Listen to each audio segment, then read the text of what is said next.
Really, it's up in the air. There's no rhyme or reason to it. I'm just really sporadic when it comes to that.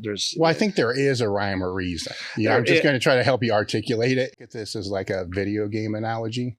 And I don't play a lot of video games, so I got to go back to like Super Mario to go way back. And you know, you got the little life bar. Sure. You know, that kind of runs across and then that dials down. And with each training session, you kind of want to go into it with the fullest life bar that you possibly have. Warmed up normal, did my reverse grip stuff, and threw a piece on and tried benching. Like, I did one set of 10 with like 6 plates. And I was like, went down to 5 plates and another set of 10 as a down set, and then moved on. Yeah. And just kind of explored what you have here, and just did things that we don't have at home, and took advantage of it, and just had fun and just played around with some stuff and had a blast. Yeah. Now, mentally, you're cool with all that, but there's lifters out there, and say even yourself 10, 15 years ago, how would you approach that same situation? Ooh, I'd have been the situation.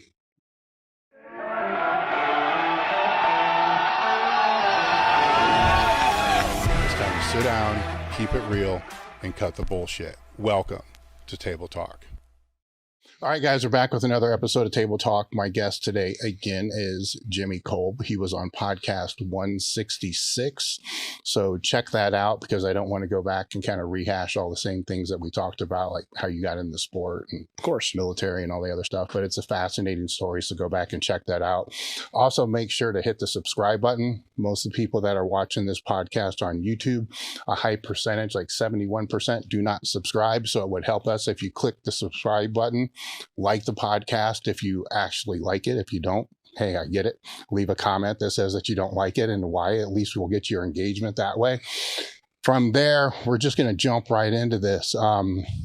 Jimmy has a 1401 bench, so we'll just put that out there. But there's an extensive bench history that we talked about that we'll get into as well. I think a good place to jump off would be on Saturday, you came out the bench. I did. Right. And you had to pivot that. And one of the things I try to get across through this podcast is at a certain point in time, through any strength athlete's career, you got to kind of learn how to pivot everything, every aspect, right? Where you had to pivot, the whole training session, basically. So the plan was to come in and hit something around like a 13-ish. I was going to do something cool. Yeah, something cool. Right. But yeah, no, pivoting. No, I had a week.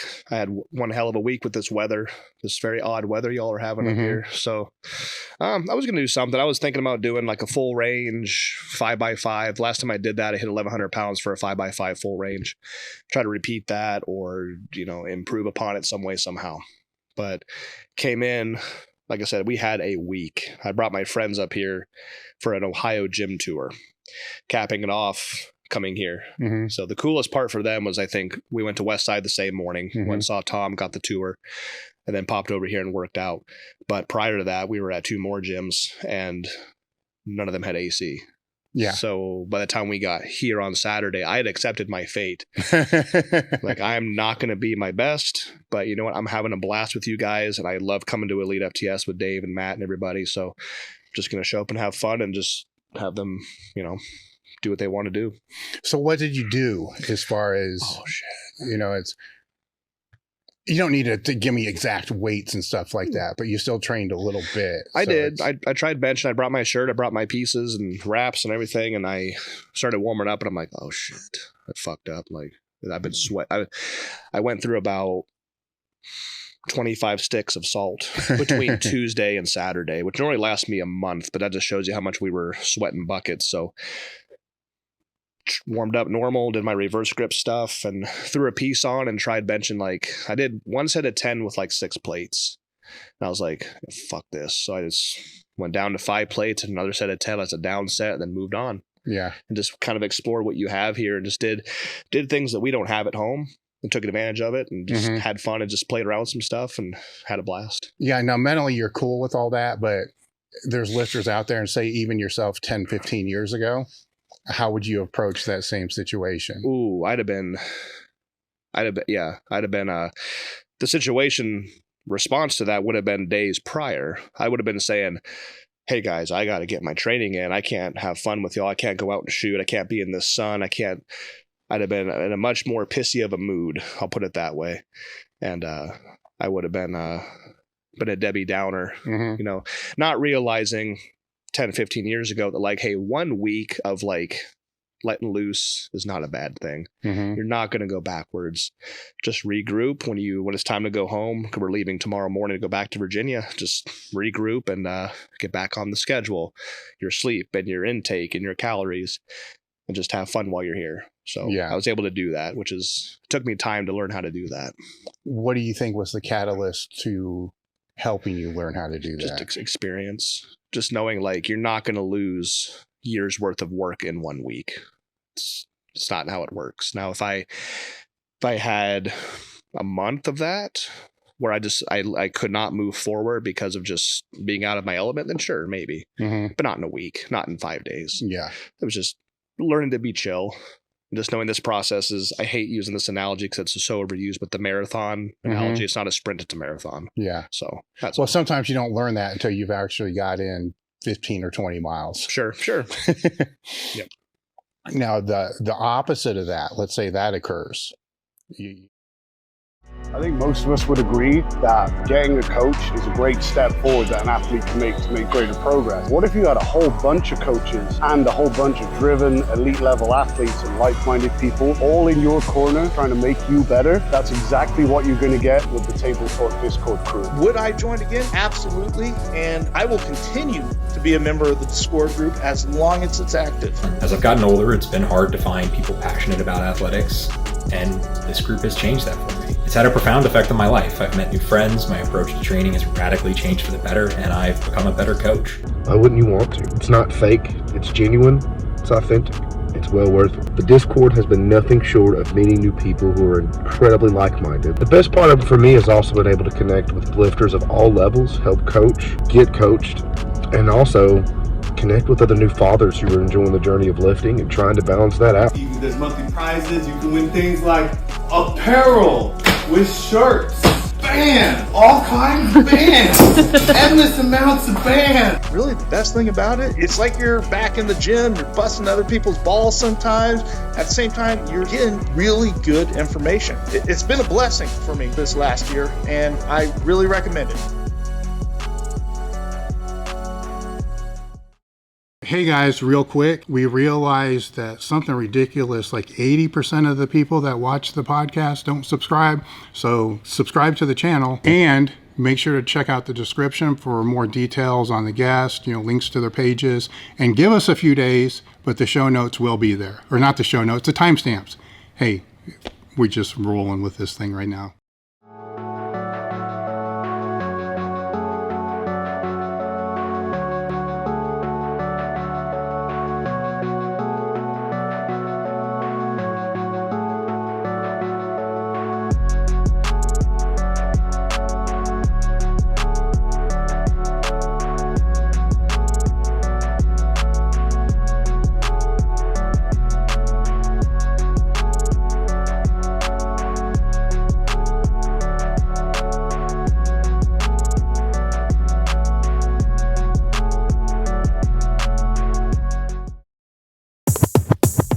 Thanks everyone for tuning in to today's podcast. Are you struggling to hit your peak on show day? Feeling lost in the off season? Upgrade your coaching game with J3 University. Our program covers everything from off season to contest prep to peak week, all based from real client results. Along with our comprehensive physique curriculum, you'll also get access to our forums with our J3U team to answer any questions you have and live Q&A sessions to further your coaching and athlete experience. We are the source of education for top IFBB pros and coaches. Join us to elevate the coaching standard at J3 University. Let's get back to today's podcast.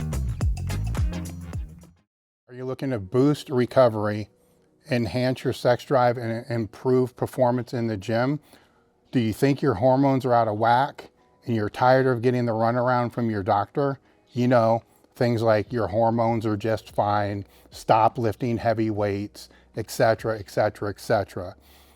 I know what that feels like, as I've been down that road most of my life. This is why we've partnered with Marek Health. Marek Health is a premium telehealth platform that specializes in hormone optimization and preventative medicine, ensuring a better quality of life. Marek Health offers a Table Talk panel tailored for our listeners, featuring comprehensive tests like total and free testosterone, sensitive estradiol, and advanced markers like lipoprotein A and IGF-1. These comprehensive panels of up to 84 carefully selected biomarkers allow you to identify areas of enhancement and maximize your physical, cognitive, and sexual performance. It's much different than the panels you may get from your doctor. Choose between self-service options where you can select lab panels based upon decades of experience, or opt for guided optimization with your own health coach. Start with a detailed breakdown of your labs and receive personalized treatment options, both over the counter and prescription. Visit marekhealth.com/tabletalk and use the code TABLETALK to get 10% off your first order. Marek Health isn't just about better health, it's about empowering you to take control of your well-being. Summer's here and so is the heat. I've spent most of my life training in unconditioned gyms, and I know most of you that are training in garage gyms, private gyms, black iron gyms, know what I'm talking about when I say the heat sucks. It kills your motivation to go to the gym, it kills your performance, but it doesn't have to if you keep your electrolytes up. That's why today's episode is sponsored by LMNT. LMNT is a tasty electrolyte drink with everything you need and nothing you don't. This means lots of salt with none of the junk. No sugar, no colors, no artificial ingredients, no gluten, no fillers, no BS. It contains an electrolyte ratio of 1,000 milligrams of sodium, 200 milligrams of potassium, and 60 milligrams of magnesium.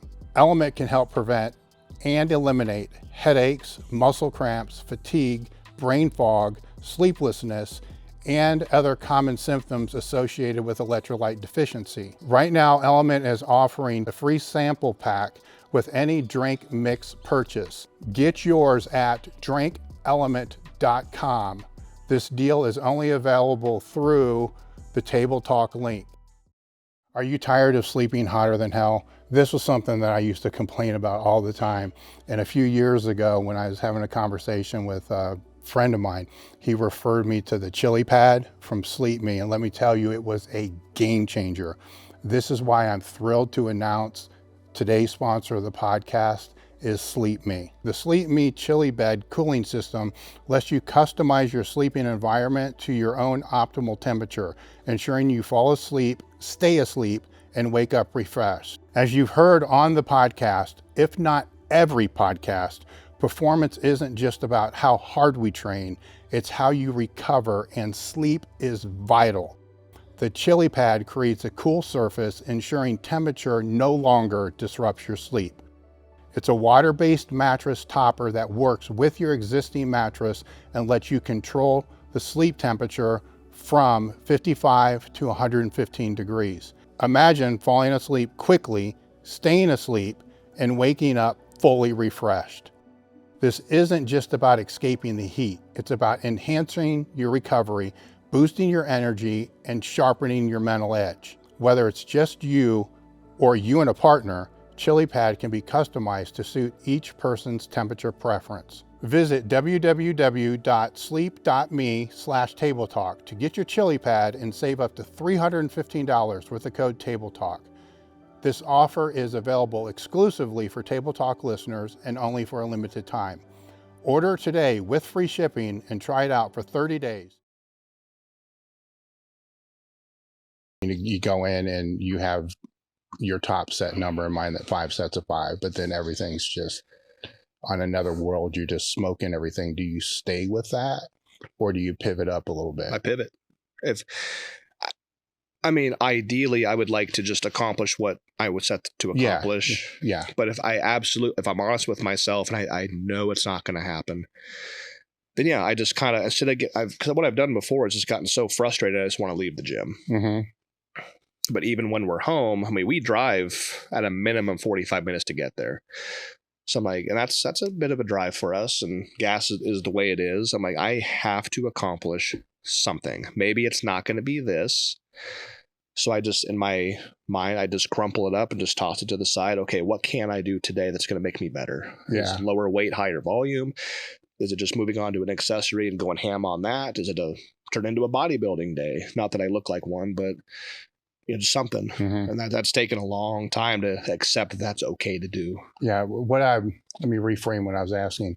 Say the day is going really, really well. Oh, I see. You see what I'm saying? Like better than normal. Oh. And so the number you had for the 5 5s or whatever you wanted is going to be a joke. So you do the first set of 5 and it's like, oh, well, then I'll just unbelievably easy. Do you stay with that weight or do you take it up? always go up. Yeah. Always go up.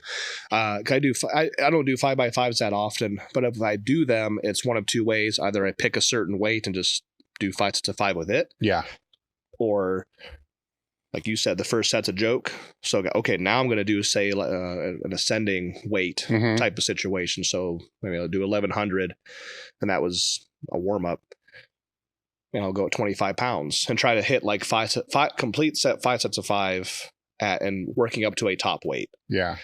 And getting those reps in, not missing any. That's the thing too. If I miss one, I'll go, okay, I'll repeat that weight.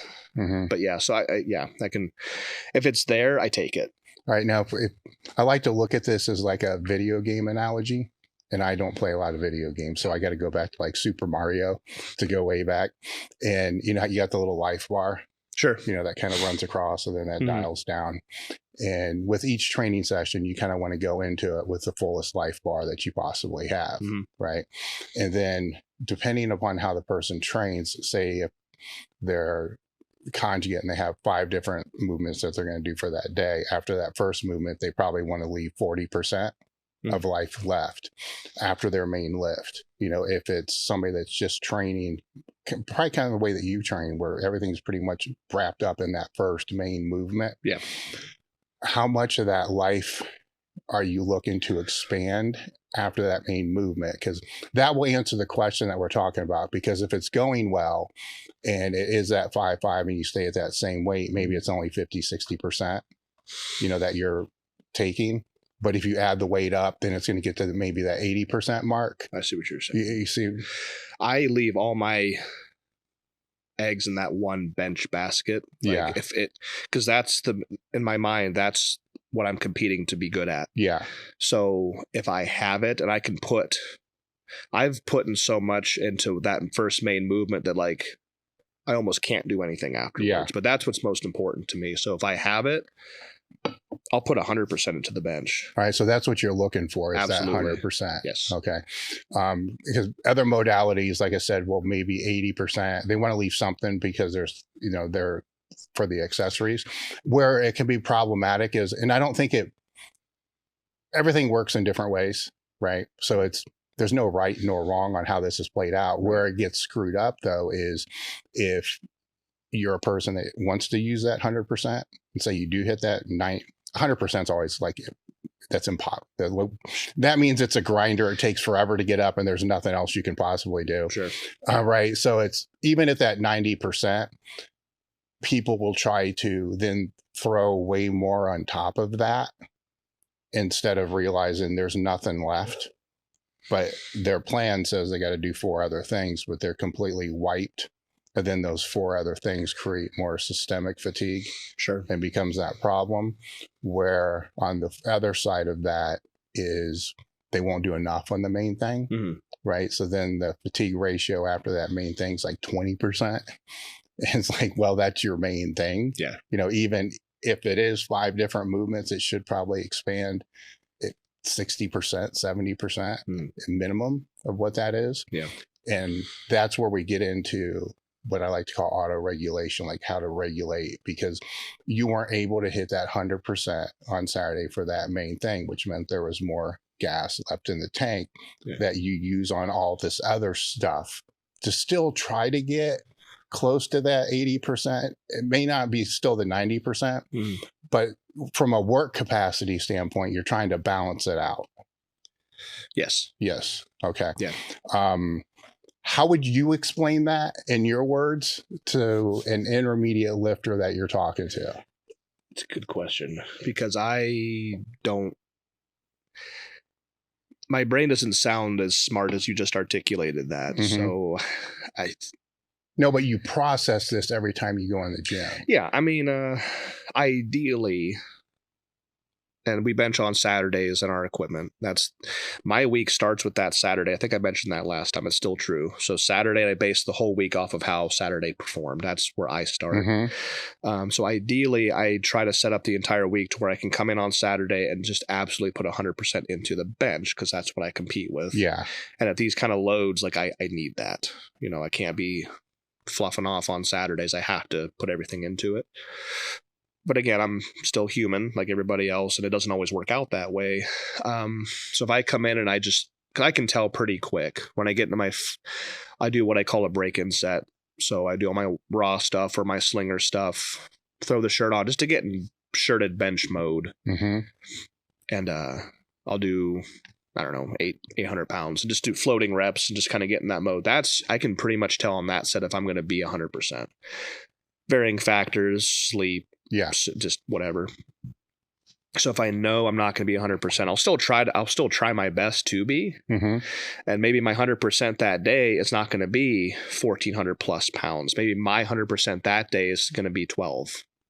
So I'll still put as much effort as I can into that weight. You know, it's 200 or 300 pounds off of what I wanted, but I'm still going to try my best to do it. And then I'll pivot. So after that, so if Saturday is the anchor, right? So you just have that anchor that kind of leads into what you'll do this week. Then based upon that, what would you'll change during the weekday session? Yeah. So Wednesdays is the next day. So if I had a really crap ass day, it kind of goes both ways. Sometimes I want to take it easy the next Wednesday maybe I'll just go raw, like upper end, like board work or something, to save it for next Saturday, and just like, okay, I know my sleep was fucked up, or my salt intake was not quite as high as it should, anything. And I'll take it easy to save it for Saturday. On the other side, I'll go, hey, forget about that Saturday. Fuck that shit. I'm going to go ham on Wednesday as well. It's up in the air. There's no rhyme or reason to it. I'm just really sporadic when it comes to that. I think there is a rhyme or reason. I'm just going to try to help you articulate it. Right. So if Wednesday comes out being that balls on the wall thing, then you got to kind of go through that whole process again for what will Saturday be. Yeah. And the thing is, with my training, I don't do, I think we talked about, I don't do like speed and all this stuff, but Wednesdays are reserved for some sort of max effort, but variation. So I'll still try to take some form of variation, balls to the walls. That's just how I train. Yeah. What variations have you been using? Oh, it could be, I mean, the last few weeks, it's been a lot of like truly raw, but like upper end board work, just hammering home that, because I'm trying to look back. We were talking with Katie and my group about when I benched like in single ply, and I did a lot of upper end raw work, and that made me brutally strong. And I still think the 1120 single ply, some of my friends agree that's one of my best accomplishments, even though the recent ones with the really heavy weights are super cool. But my training for that is what I'm trying to get back to. So I do a lot of like upper end raw. If I don't do that, it's a lot of reverse grip. Oh, it's all reverse grip when it's raw, but like I'll do reverse grip with like semi-equipped, like some kind of equipment on. Floor press, equipped. Sometimes once in a while I'll do like a reverse band deal, but not that often. I relied way too heavy on that back when I was in my like early 20s. Way too much. Sometimes like cambered bar work, again, like semi-equipped. I love doing that. That's very fucking hard to do. And that's, it's not as colorful as it was maybe 10 or 15 years ago, but it's still something just to make the monotony not be as evident. I want to revisit the semi-equipped, because we spoke about that a little bit before on the last podcast, and that I think some people get a little confused when they see that, because your equipped benches are huge, right? So if it was just the straight raw work, the differential between what you would be able to train with raw to what that top end number is, even at a 70 or 80%, it's not possible. It's just not physically possible. Sure. Right. So, but you can bridge that gap, by using the light equipment, and stuff like that.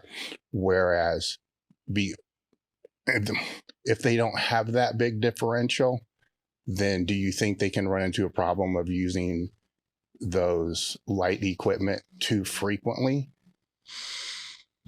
Yeah, I think so. I'm trying to. Well, it's what you'll see is, let's say somebody just mimicking what you're doing. And it's like, well, Jimmy uses, Widowmaker or bench dad, whatever the hell it is, for everything that he does. So I need to do that too.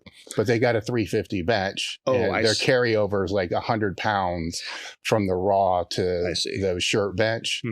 And then you see what I'm saying? Then that can be problematic because you're looking at a big differential. Yes. No, I believe in raw in terms of,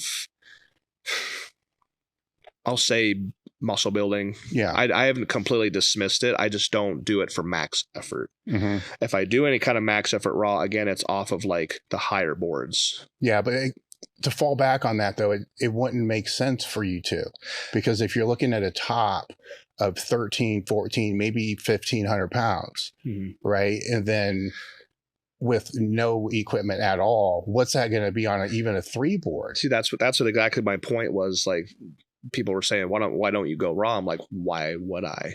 Yeah. At this point, even if I was benching in the 7s or high 7s like Julius but some of these higher raw guys, it's like that gap has become so big. I chose my path back when I was 18. So it's been 14 years of like doing one thing. And I've had to specialize, like, okay, if I want to bench 1,500, which is the ultimate, that's my Everest. I need to do things that's going to make me bench 15. So benching 4, 5, 6 or more raw, that gap is so huge. It's even a big gap if it's like $1,000 on a 3 board. Sure. Yeah. It still isn't, the specificity isn't close enough to be in the range that you need for max effort work. Correct. And that's where I dial it back to those people that don't have that big differential, that big carryover. Then they, in my opinion, they'll overly use the other things, right? Because they don't develop that.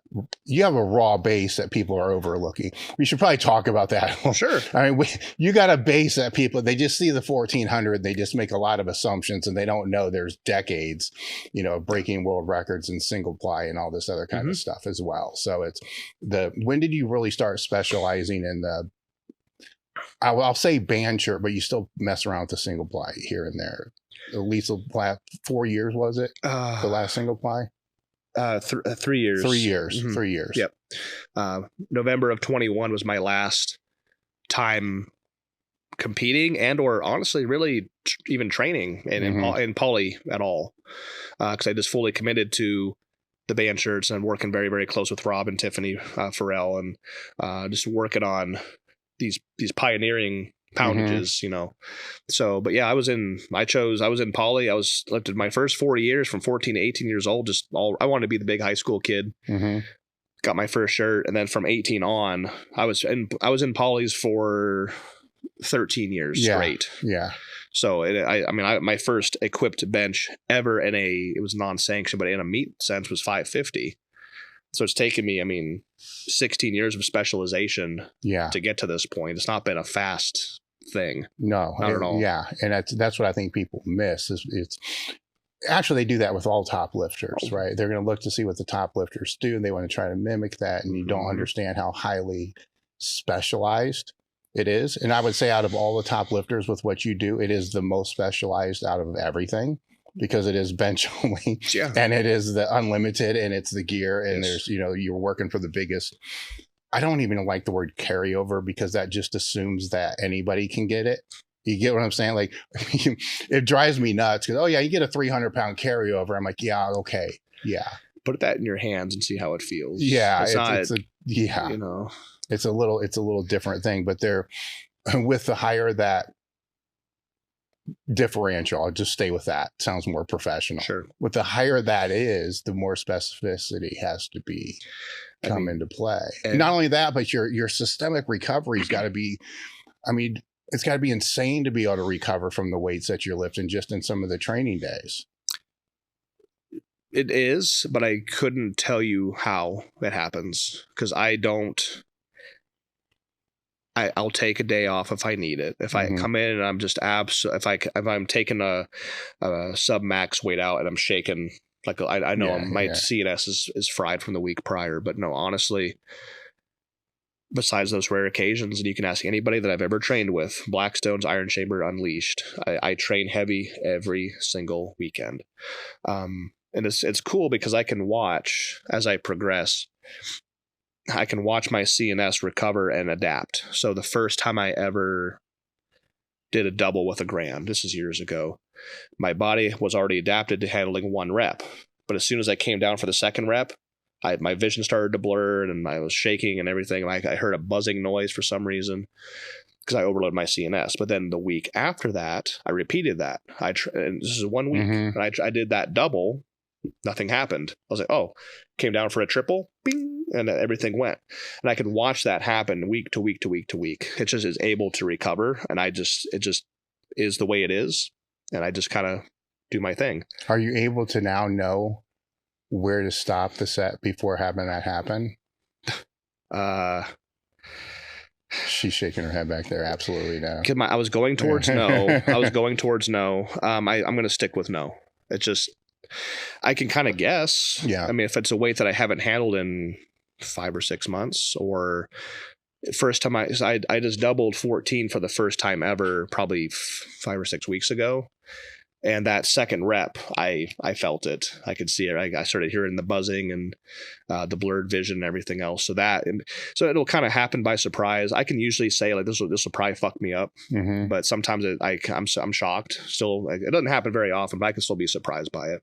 If there's a meet coming up, because you really you don't change your training a whole lot, but where does your intent go? Because the training plan may not change. We did cover that in past podcast, but does your intent change? Like, do you say 5 weeks out, like a 5.5 is just not worth even worrying about doing?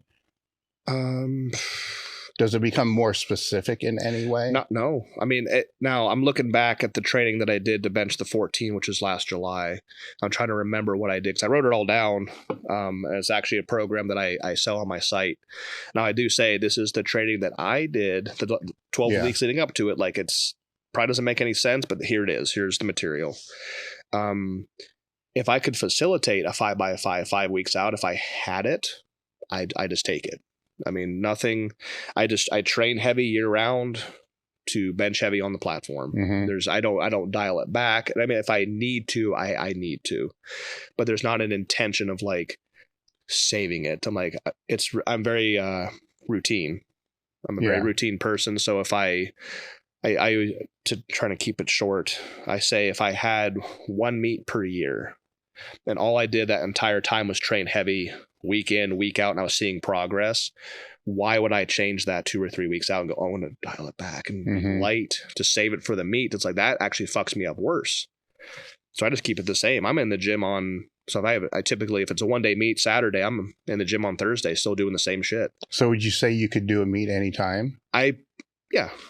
Within reason, of course. But yeah, I don't need an 8 or 12 week block to train for a meet because I don't peak. I just train heavy year round. So I'm very adept to handling heavy weights every single weekend. So yeah, I think I could compete any given week. All right. So with that, just to kind of spill it back to what we talked about before, how do you implement your accessories, if at all? Right? Are the accessories only on the days like what Saturday was? Or are the accessories in there pretty much all the time? They're in there all the time. I got it wrong. I was doing a lot of heavy triceps on Wednesday, which gives me 2 days to recover for my big important day. Yeah. So I was like, okay, that needs to stop. So I switched it to where Wednesday is more, like chest and shoulders and very light triceps. I want fresh elbows for Saturday.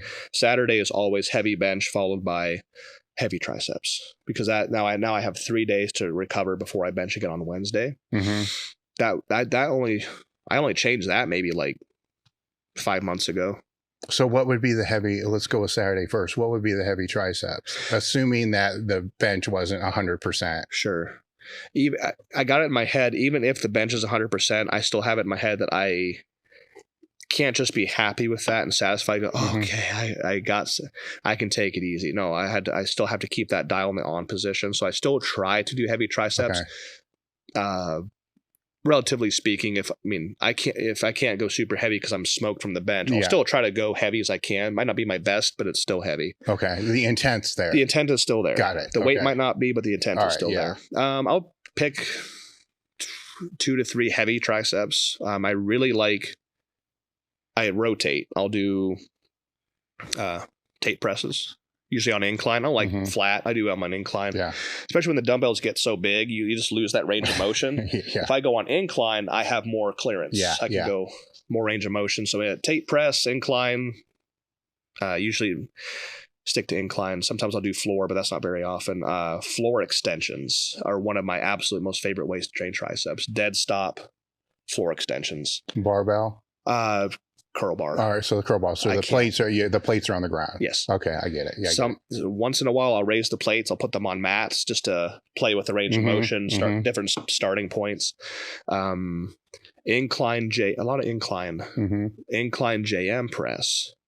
Because I made it very public a while ago that I cannot, for the life of me, do a flat JM. I've never gotten it.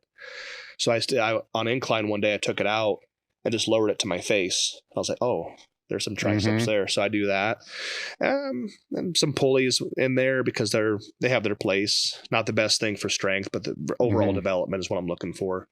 A lot of wide grip stuff. I don't like narrow. I like going wide to hit that long head. So I just rotate and do what I want to do. Now with that rotation, is it based upon how you feel, or do you have it set like 3 weeks, 2 weeks? How I feel. Just how you feel. Yeah. I'm good at self-regulation, I think, and I just kind of know, or just like having fun. Like, the last time I did an incline JM, I hit yada yada for so many reps. Or last time I did floor press or floor extensions, I was doing this much weight. I try to improve upon something. Again, relatively speaking, if I have the energy to do it, or if I don't. But as long as I leave the gym feeling trashed in a good way, that's all I'm looking for. What are the rep ranges? It varies. I've done heavy triples on floor extensions, which sounds kind of ridiculous, but you can use tricep movements as a power move. You absolutely can. I read that in a book when I was like 15 or 16, a long time ago. Like, you can use tricep moves as power movements. So I'll do triples. Typically sets of 5 is more or less what I do. And if I'm on a day where I can't do that, I'll do 8 to 10, 10 to 12 bodybuilding. Now, does the reps go up if there's a third movement? Yeah, third movement, I'm not looking to do like, first 2 moves, triples and 5s, and then third move, triples and 5s. I'll typically, the longer the workout lasts, the reps will go higher and the weight will come down. So by the time I'm on the third move, if it's a wide grip lat bar extensions, I'm doing like sets of 12 to 15, just looking for the pump. How would Wednesday's accessories be different? So the Wednesdays is less triceps, more. So if let's see, the last Wednesday we did raw 3 board. And then I followed that up with a full range drop set just to see if I could do it. Because we were at Blackstone's gym and it was 98 degrees outside and it was cooler outside the gym. It was just balls in the gym. So I went down to like 405. Again, just sweating like that and hit it for 20. I'm like, okay, I've not lost anything. Like, I'm sweating, but it's okay. After that, I'll do like 1 tricep, like really light, like 3 sets of 25 at the end. As I'm leaving the gym, I'll do like 3 sets of 25. Incline dumbbell, again, not trying to bench how I say incorrectly, because I don't have a chest. I'd love to have one. So I have to learn how to not tricep everything and like turn the chest on like a bodybuilder would. So I do like incline dumbbell, flat dumbbell, floor flies. I picked those up from Tom Swim Hack. I forget his name now. The raw bencher. I know who you're talking about. James Strickland. Strickland. He does a lot of those, and just trying to turn it more towards a kind of a bodybuilding oriented day. That's what I'm trying to do. Just get a pump, feeling wise and visually, like getting a pump going in the shoulders and chest, a little bit in the triceps, and then done. Walk me through how you set up your bench if you have the shirt on, right? The setups. Let me peel this back. The setup's going to be the same, from first set to last set, but how tight you're going to get is probably going to increase. As I was telling the one guy this weekend, like, you don't need to get super tight with the bar, but as it gets, heavier, right? So if you're at a working weight or even in a meet, and so you walk up to the bench, walk me through what you do. So we're starting with, I'm at the bench. Yes. Right? So you're at the bench. Okay. So the bench is set up. The rack height's right. Everything. Shirt's on. Yeah. Okay. Yeah. Shirt's on.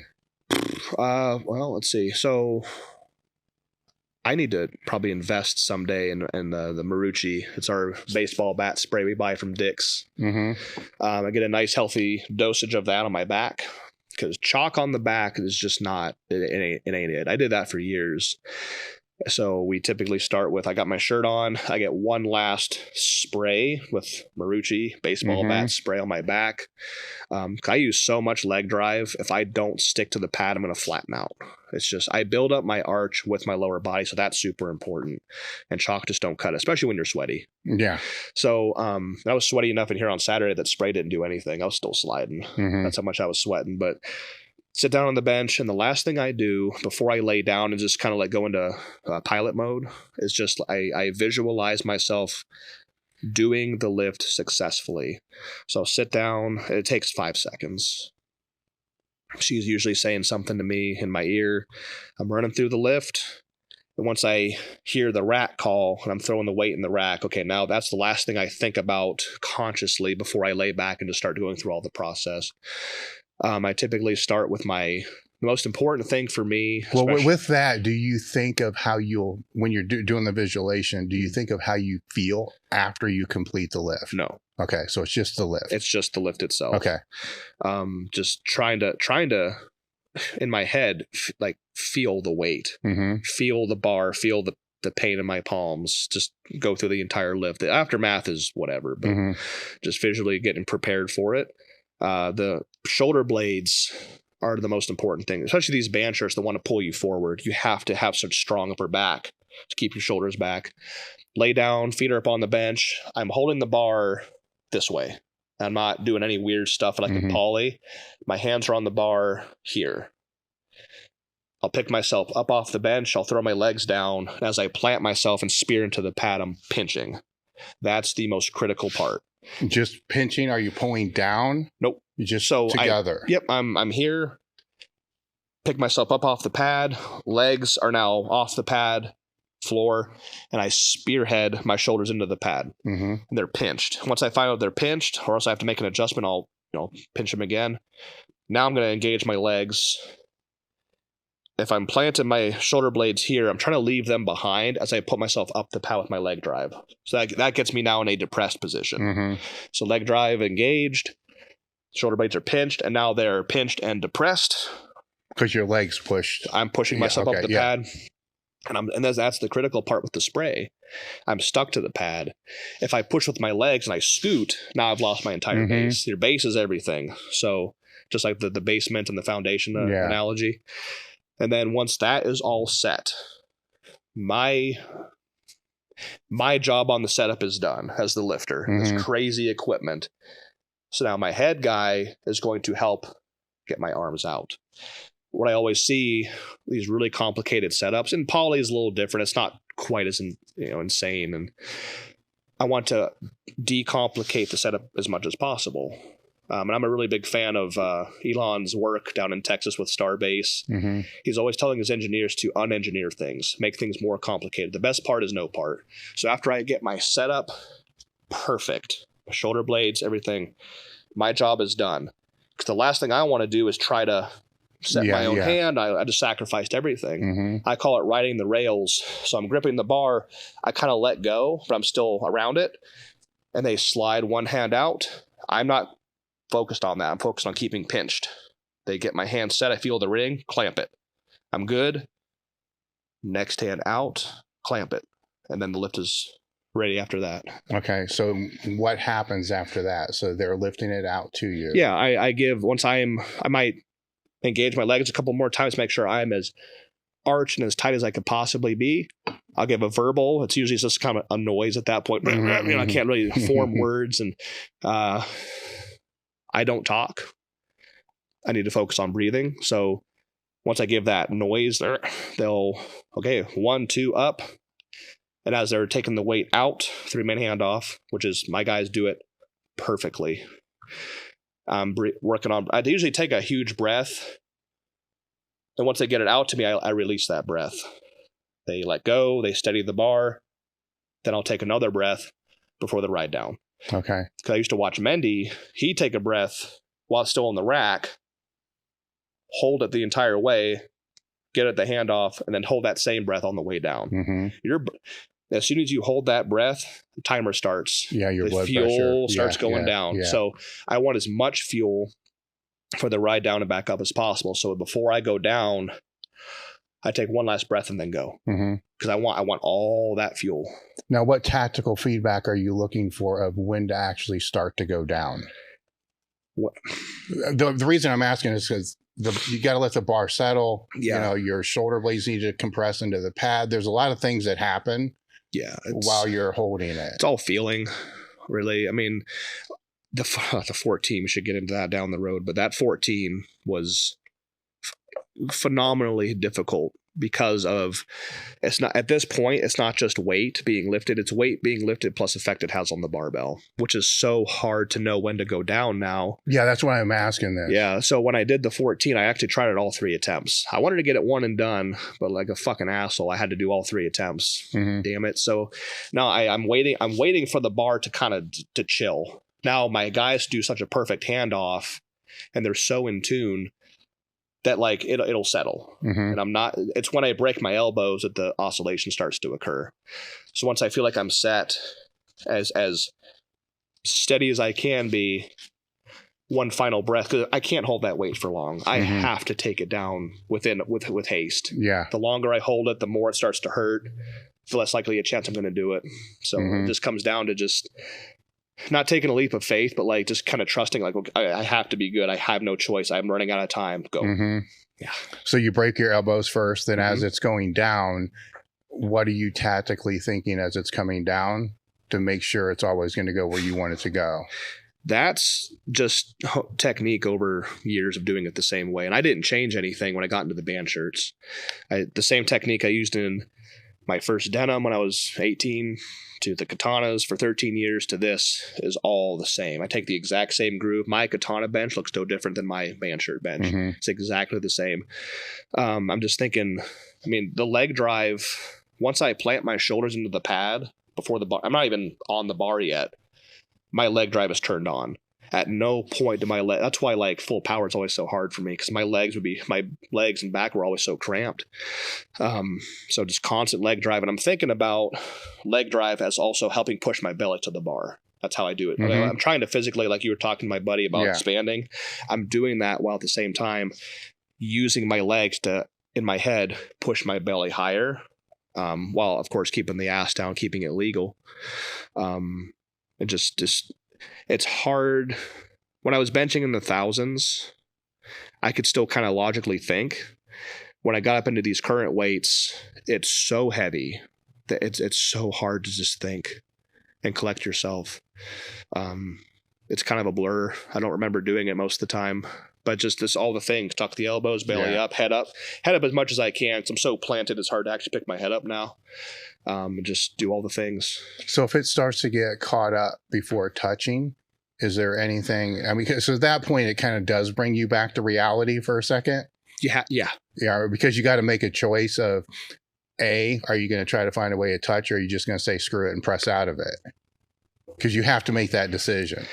You're kind of, your hand is forced at that point to like, okay, you have to think for a quick second. What do you do?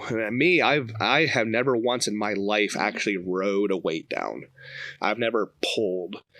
I just back off on how much I'm resisting it. You know, when you raw bench, you try to resist. Yeah, yeah. If you and the equipment are doing that, it's not going to touch. So I'm not saying to like under 1400 I was getting loose, but I was backing off on how tight I was trying to resist and try to give the weight to the equipment. It was so hard to do. Because I abandoned the 1400 on my second attempt. I went wrong about an inch from touching. I said, nope, take it. They took it off me. And I had to collect myself and hit it on that third. And somehow, some way, it felt right. It still hurt. Yeah. The whole lift, but it was in the right spot and it came down in the right place and it just happened. Now, as it's coming up, if it starts to slow at lockout, is there anything intentionally you're thinking of doing? Out. Spread the bar. I don't do that the whole lift. Some people they try to bend it this way and try to. I'm only doing that on the ride up. Now I'm trying to do that from the bottom as well. I'm not just like pushing and then at the last second try to spread.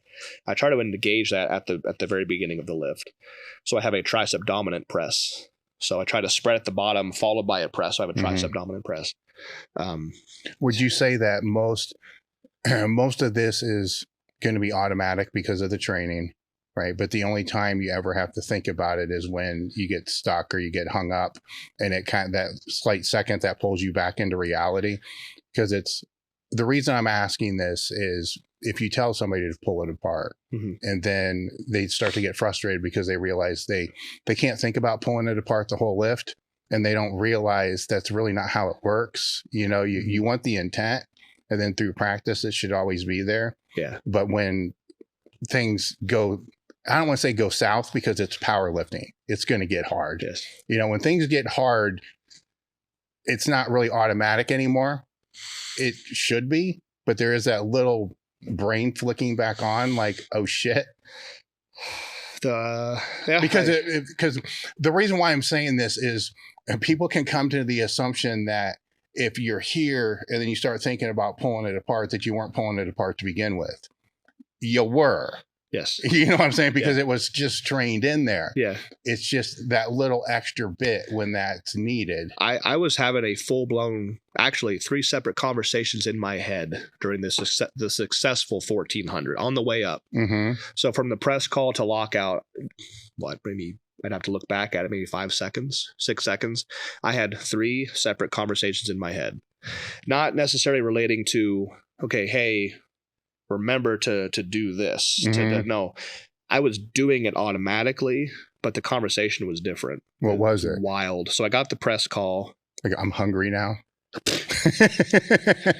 It was an oh shit lift. It was not my prettiest lift. I've said that before. There was so much going on. All relating to, at that point, we were still using the F8 Sportcraft barbells, which were fine from 12 to 13 to 1350 that I did February of that same year last year. But 1400, some weird things started to happen at that load. So what I was dealing with was, you have to really zoom in and look when I'm touching, you'll see the bar actually waving, oscillating as I come down to touch, and I have to correct that the whole way up. So what happened was I got the press call, which I was super relieved to get. I was like, okay, you're halfway done. Press call, the bar stopped. So even less than the full press, when the bar stopped, these 3 conversations started. The first one was, you're going to miss it. Like, good try. The way it felt, my forearms were just like lightning bolt blew up, and I was like, that hurts. You're not going to get it. Good try. Because I knew after this meet, which was in Tennessee in July, I was done for a while. I needed a break. So whether I got it or I didn't, I was going to be done. So I was like, good try. And then it started to move. I was like, but then it started to hurt worse and worse. I'm like, your arm's going to break. Your arm's going to break. But it kept moving. I'm like, then the last part of the conversation was fuck your arm, fuck your arm, fuck your arm. Then I got the rat call. So that's why in the video, my left arm after the rat call, which is totally fine, the lift is over. When I got the rat call, my left arm gave out because that was the one that was hurting the most. So those 3 things happened, which is I've never been in that position before where it was that hard and that painful. that was kind of different for me. Was it mostly forearms? It was all just Yeah, my all left the forearm. Yeah. I mean, you can't escape from like the hands and the palms just getting pulverized by that load. It's just shearing forces on your body, and that's one of the most limiting factors. After a while, I can't take the pain in my skin, which is what kind of limits me in training sometimes. Going heavier or going more reps, it's like I can take it, but like this can't take it. So no, the forearm was the worst. I got the rat call. I think I collapsed right after, if I remember correctly. They got all my crap off of me, and they're wanting to take pictures and stuff. And I couldn't open my hand. I had no function of my arm at all. It was that pulverized. It would hurt that bad. I couldn't do a thumbs up. I couldn't shake anybody's hand. So it was just sitting there shaking. After about 20 minutes and some ice, the function came back. I'm like, okay, now it's how it typically worked, but like everything was extended. It's like the pain lasted longer. The lack of function lasted longer.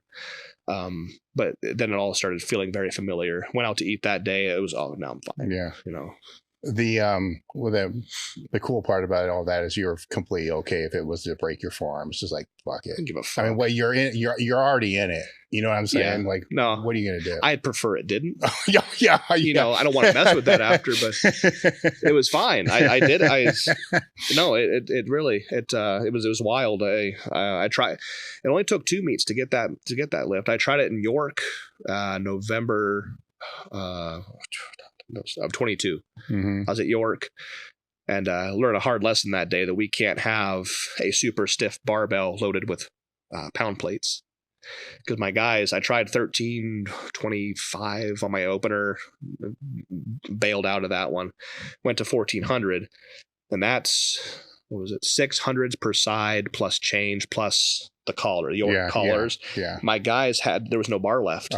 They're holding the collar. They're trying to rotate the plates to get a hold on these collars. I was looking at it like, maybe we shouldn't do this. It looks kind of dangerous. And I tried it both attempts, and what happened with the weight loaded all the way out to the ends like that, it causes even more vibrations and bouncing and oscillation. So as soon as I broke my elbows, the bar it was just shaking like this. So I learned a lesson that day, like, okay. And I could identify the problem. That was the cool part. That was good for me. This kind of lift requires a stiff bar and kilos to keep it as compact as possible, which is what we did when we got the lift in July. But even such, that still was just, the bar was just doing this the whole way down. It's just, the correction on that is the hardest part. Yeah. Now with the 1400, you mentioned that you already decided before the meet you needed a break after. And then, you know, that lift hurts. Let's just put it that way. What's the break look like? The first month, I think we were up here.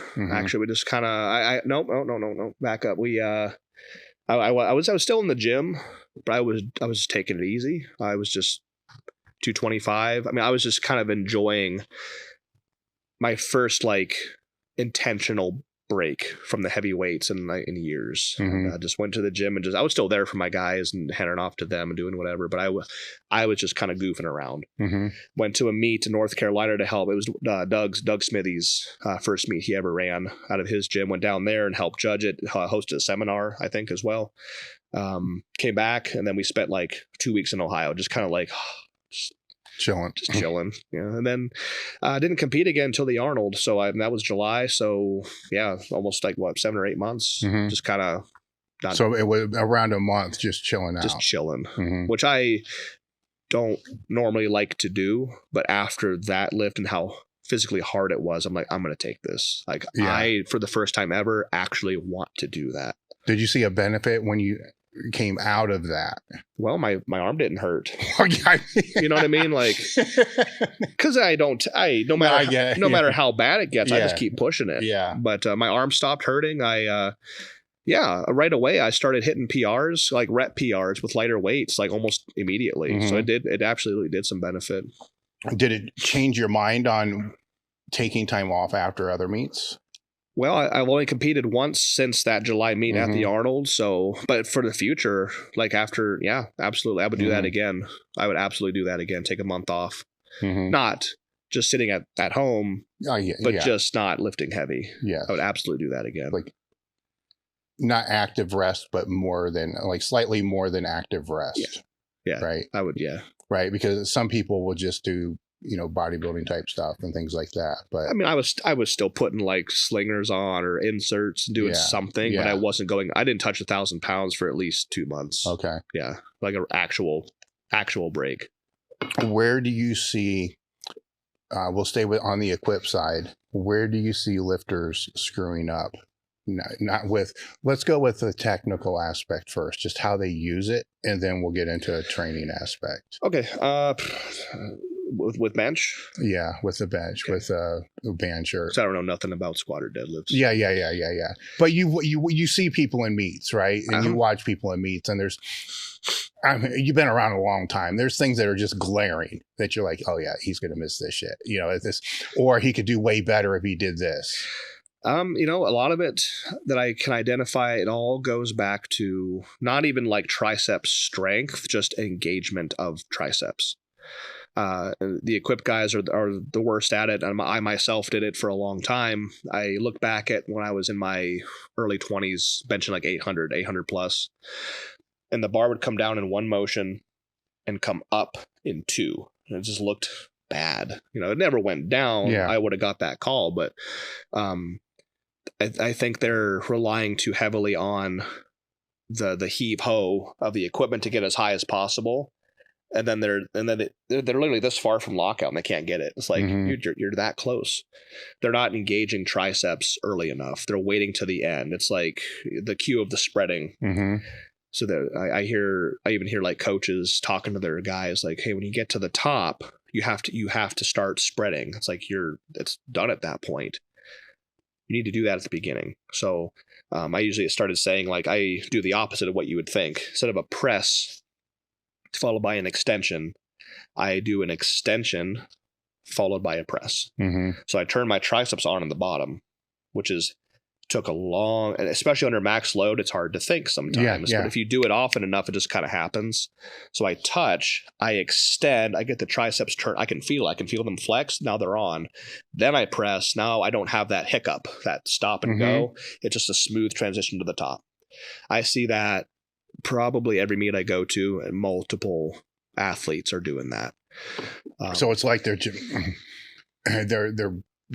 I call it catching the bar, right? Yeah. So they're waiting, yes, until that spring stops. And it might be too late if it's a true max lift. I see people when if they hit a PR and it's like this, it's like that's not your max. Like your max is a grinder. Yeah, I see that they're catching the weight and expecting the triceps to be able to catch a weight, and they need to turn the triceps on earlier. That's the biggest thing I see.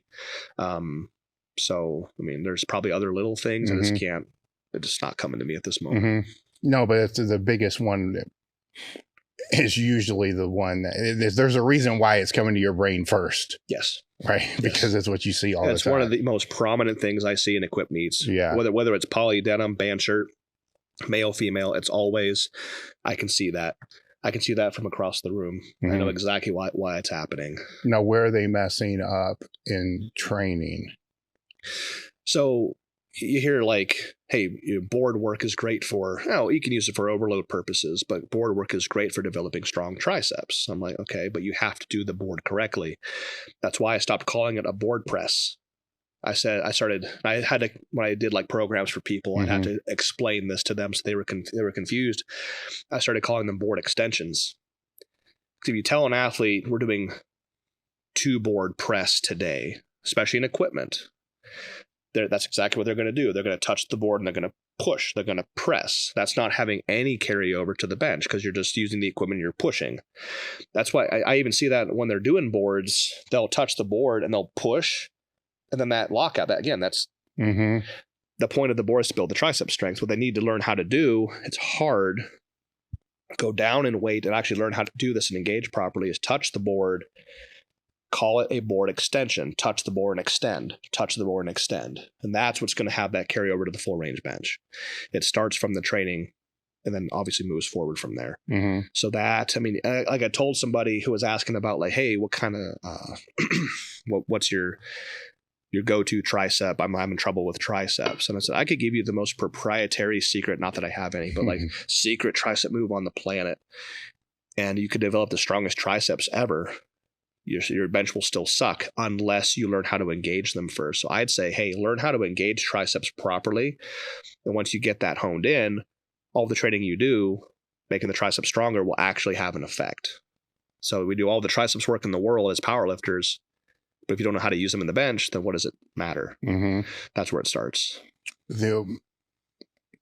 Now we'll go into a raw bench, right? Because the assumption is going to be that equipped lifters don't know anything about raw benching, which is kind of crazy because we all have raw benched throughout our lives. Yeah, it's easy. What do you see the same question? Like what do you see the mistakes when you're watching them competing? Technically. On a technical standpoint, it's harder for me because I'm so like, I got my blinders on and I'm all in the equipment. Yeah. I see a lot of chest. I see a lot of chest, and obviously anybody who's ever torn a pec has probably been doing it during one thing, raw bench. So I think there's too much reliance on these bigger, shoulders and chest. And there's a lot of activation out of the bottom from chest. I'm not saying that's totally wrong, but they're relying too heavily on that.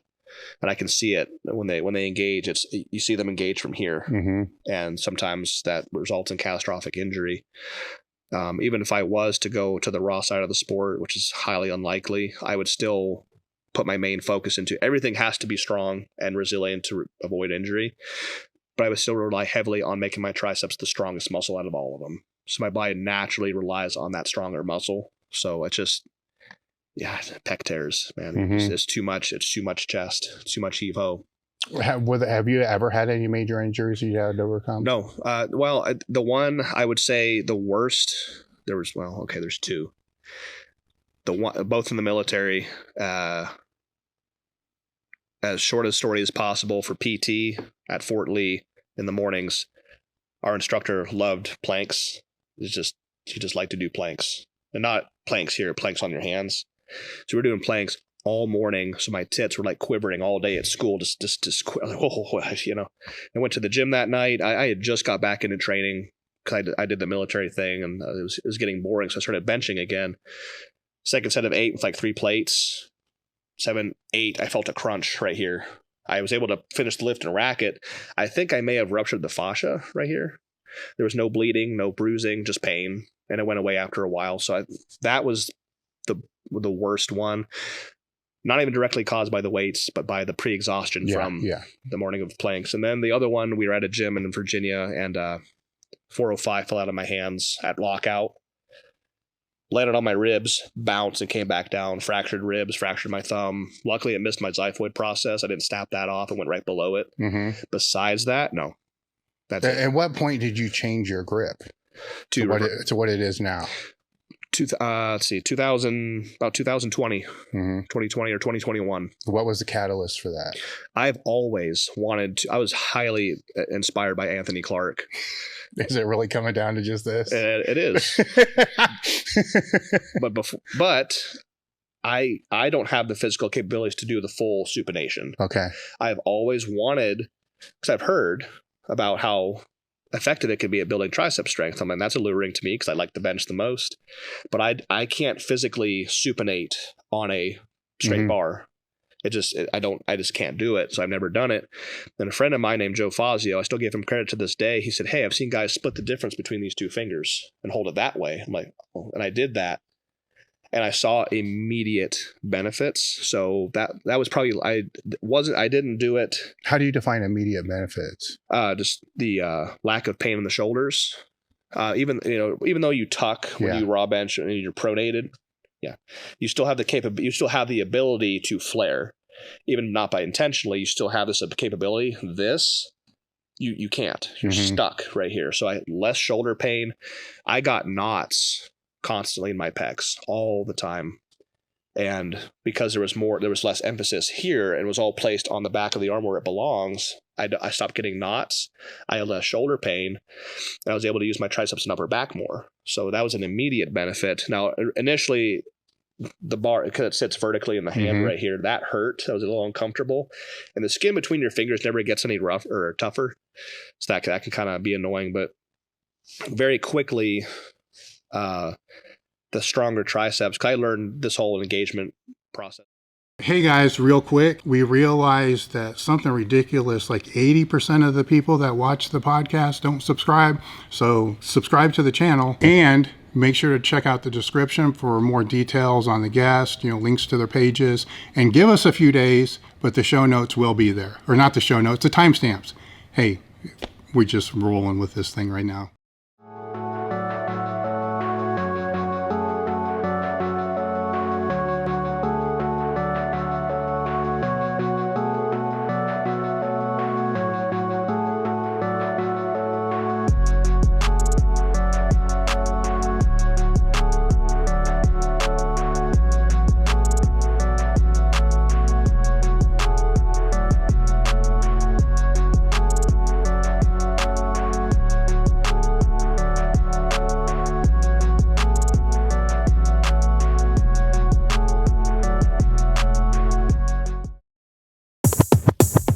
Thanks everyone for tuning in to today's podcast. Are you struggling to hit your peak on show day? Feeling lost in the off season? Upgrade your coaching game with J3 University. Our program covers everything from off season to contest prep to peak week, all based from real client results. Along with our comprehensive physique curriculum, you'll also get access to our 4 rooms with our J3U team to answer any questions you have and live Q&A sessions to further your coaching and athlete experience. We are the source of education for top IFBB pros and coaches. Join us to elevate the coaching standard at J3 University. Let's get back to today's podcast. Are you looking to boost recovery, enhance your sex drive, and improve performance in the gym? Do you think your hormones are out of whack and you're tired of getting the runaround from your doctor? Things like your hormones are just fine, stop lifting heavy weights, etc., etc., etc. I know what that feels like, as I've been down that road most of my life. This is why we've partnered with Marek Health. Marek Health is a premium telehealth platform that specializes in hormone optimization and preventative medicine, ensuring a better quality of life. Marek Health offers a Table Talk panel tailored for our listeners, featuring comprehensive tests like total and free testosterone, sensitive estradiol, and advanced markers like lipoprotein A and IGF-1. These comprehensive panels of up to 84 carefully selected biomarkers allow you to identify areas of enhancement and maximize your physical, cognitive, and sexual performance. It's much different than the panels you may get from your doctor. Choose between self-service options where you can select lab panels based upon decades of experience, or opt for guided optimization with your own health coach. Start with a detailed breakdown of your labs and receive personalized treatment options, both over the counter and prescription. Visit marekhealth.com/tabletalk and use the code TABLETALK to get 10% off your first order. Marek Health isn't just about better health, it's about empowering you to take control of your well-being. Summer's here and so is the heat. I've spent most of my life training in unconditioned gyms, and I know most of you that are training in garage gyms, private gyms, black iron gyms, know what I'm talking about when I say the heat sucks. It kills your motivation to go to the gym, it kills your performance, but it doesn't have to if you keep your electrolytes up. That's why today's episode is sponsored by LMNT. LMNT is a tasty electrolyte drink with everything you need and nothing you don't. This means lots of salt with none of the junk. No sugar, no colors, no artificial ingredients, no gluten, no fillers, no BS. It contains an electrolyte ratio of 1,000 milligrams of sodium, 200 milligrams of potassium, and 60 milligrams of magnesium. LMNT can help prevent and eliminate headaches, muscle cramps, fatigue, brain fog, sleeplessness, and other common symptoms associated with electrolyte deficiency. Right now, LMNT is offering a free sample pack with any drink mix purchase. Get yours at drinkelement.com. This deal is only available through the Table Talk link. Are you tired of sleeping hotter than hell? This was something that I used to complain about all the time. And a few years ago, when I was having a conversation with a friend of mine, he referred me to the Chilipad from SleepMe. And let me tell you, it was a game changer.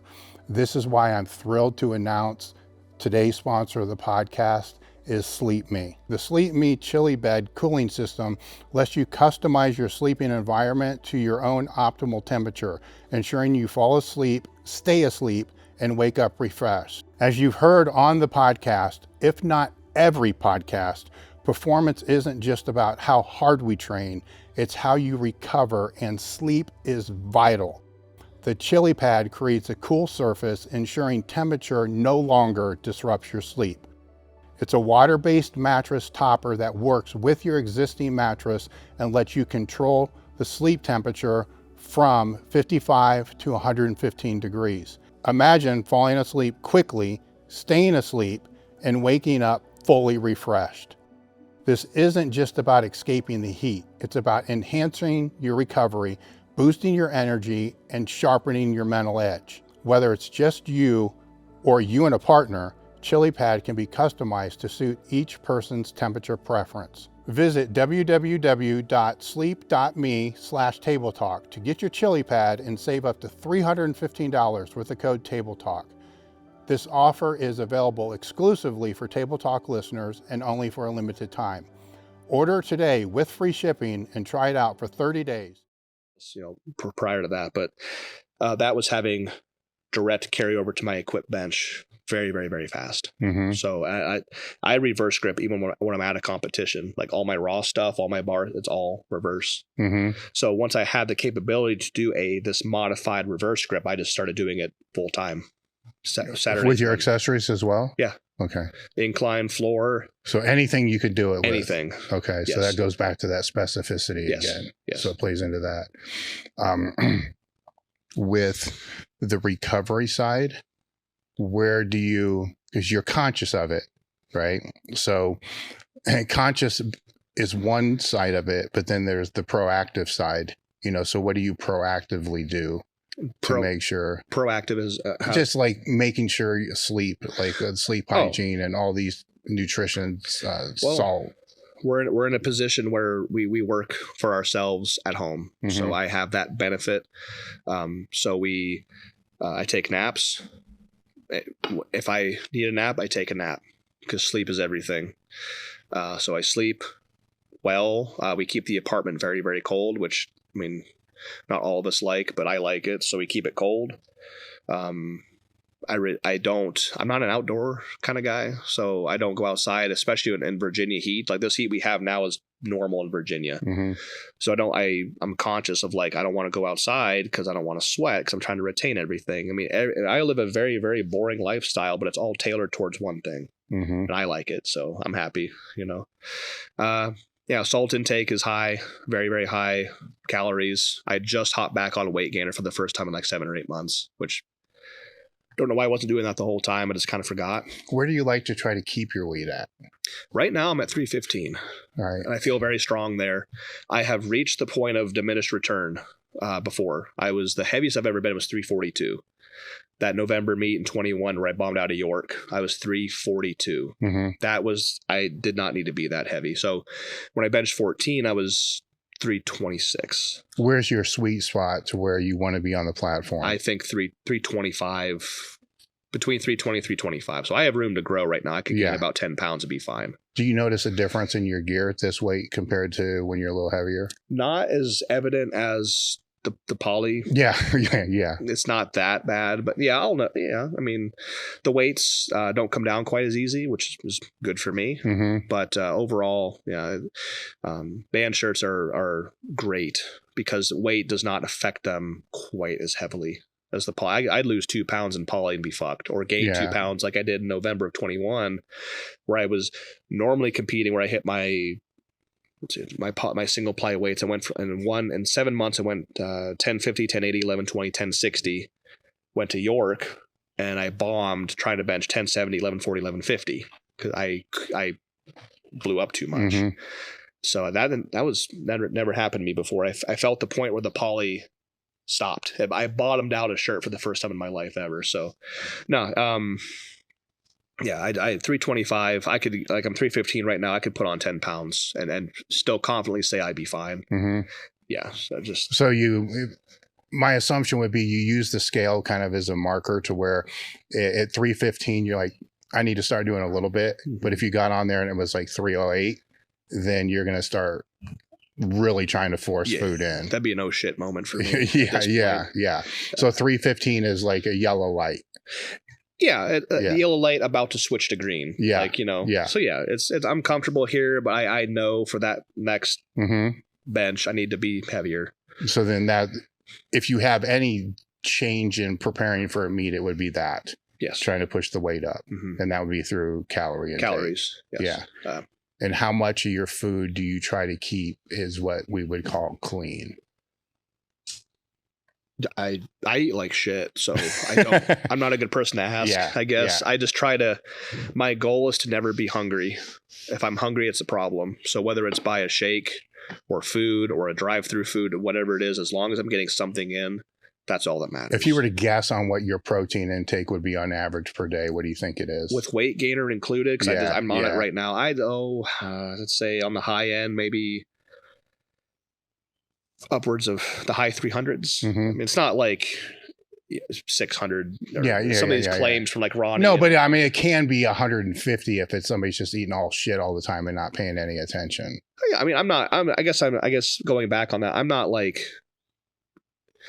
totally unaware of what I'm doing. I mean, I am intentionally trying to eat higher calorie, higher protein foods. Yeah. So the focus is there. Yes. Like there's a minimum number, say 250 or whatever. You don't want to fall under for. I'd say even 300 is my 300 is your minimum. Yeah. All right. So there's an effort being put. Yes. Okay. Yeah. I didn't want to. I'm not just eating ice cream all day, or like. No. Yeah. But I am constantly trying to keeping in mind that I have 10 pounds of growth or weight that I can put on. So I'm constantly like, okay, like choose this, not this. It's got more of these things. Yeah. Stuff like that. Now with the naps, if you take a nap in the middle of the day, does it make it harder for you to sleep at night? No. So you have no problem with. No. It's awesome. It's actually, my body got so used to doing it, right? Because I was training in the evenings and during the weekdays. I've since switched to like exclusively mornings. So the nap situation is a little bit different. But my body would automatically I go to the gym around 5, leave for the gym at 5. So at 2 o'clock, start getting tired. I'm like, oh, nap time. So I just lay down, sleep for about an hour and a half to 2 hours, wake up, fluids, drink, get dressed, go to the gym. This kind of became like a normal part of my day. So you leave for the gym at 5 a.m.? 5. This is when I was training at night. Okay. 5 p.m. to be there by 6. Yeah. Now that I'm training exclusively in the mornings, plus or minus a day or two maybe once or twice a month. But I'll still slay myself in the mornings, come home. If I feel like I need to lay down, I take it. I don't force myself to stay awake because I know when I go to sleep at night, because we have everything in order, CPAP, cold temperatures, like I can sleep. I have no trouble with that now. Yeah.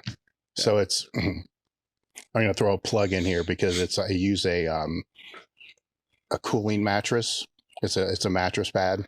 Is it the Chilipad? I use the Chilipad. Do you have a Chilipad? I would really like one. Originally I got one about 4 years ago because somebody suggested it to me because it had, what kind of sold me on it is it could be regulated differently for myself and my wife because she wants it hot, and that's the last damn thing that I want. I want it cold, to be able to regulate it.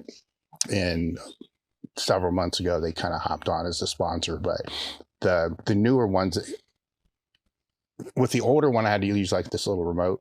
The newer one has this app, so I can have the app, turn it on at like 55 degrees when I go to bed. But then like an hour before I wake up, it will start to pull the temperature up. To be able to. Is it trying to wake you up? Is that what it's doing? Yeah. I already know I'm going to wake up at 5:30 or whatever it's going to be. Oh, I see. But it could be kind of like an alarm for that thing.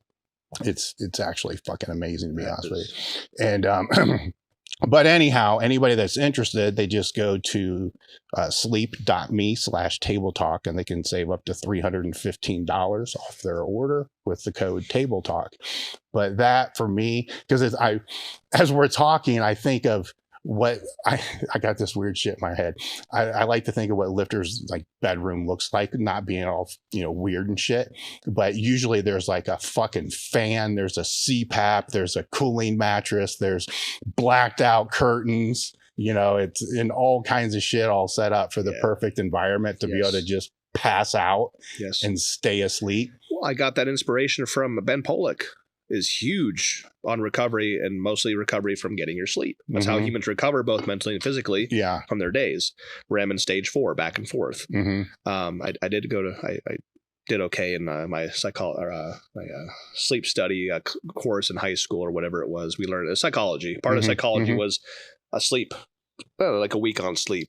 Learned a lot. That was the one class I did well in, but I flunked out. Long story anyway. But no, Ben Pollock is huge on using sleep as the main recovery tool. And I heard about the Chilipad first from him, and keeping your environment cool and dark, because that's your main way to recover from your day.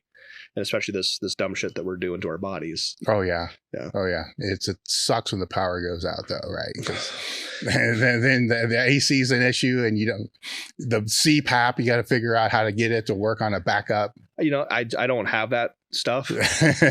We don't lose power too often where we're at. I mean, I don't particularly like the spot that we're staying right now, but we don't lose power that often.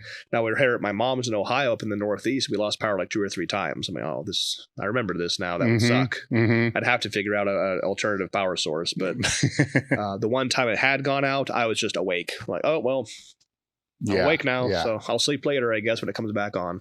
We were talking over the weekend about, having a podcast of different generational top end benchers, and, just to discuss what they were doing, which is a brilliant idea, by the way.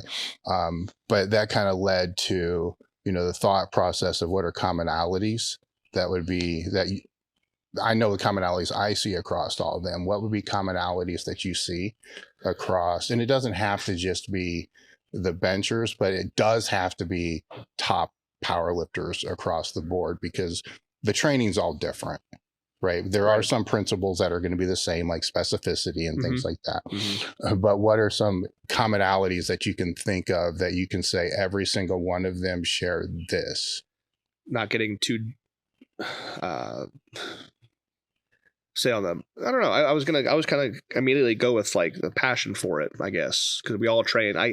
Saying like, oh, well, he trains kind of like this, I'm kind of similar, but going, to the root of it all, looking at guys like my inspiration in the sport is Ryan Kennelly, looking at, Scott Mendelson or George Howard or anybody else, but just the living, breathing passion for whatever they're doing, however they're doing it, and just putting their full life into it. I see that as being a very common thing. Getting into specifics about like training or aspects of training might be a little harder for me to kind of think about, but immediately it's just like those guys clearly loved the fuck out of what they were doing, as do I.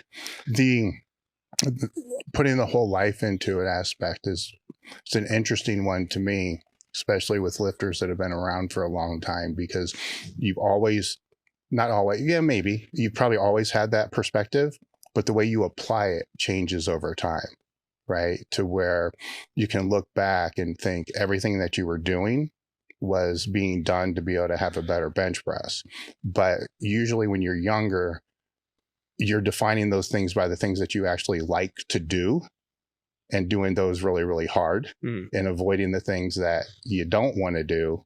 Yeah. And as you mature, you start to realize that the things that you don't really want to care about, sleep, making sure the protein's the same, making sure all those things are being addressed, become more important, to where in some perspectives you can look back and say, maybe I didn't really want to do everything back then. Yeah. Because you uncover what everything really means as you mature in the sport. Yeah, I can definitely, obviously the weights are different. I'm a, different person in most aspects. I'm older, but yeah, I can look back and go like, what the fuck was I doing?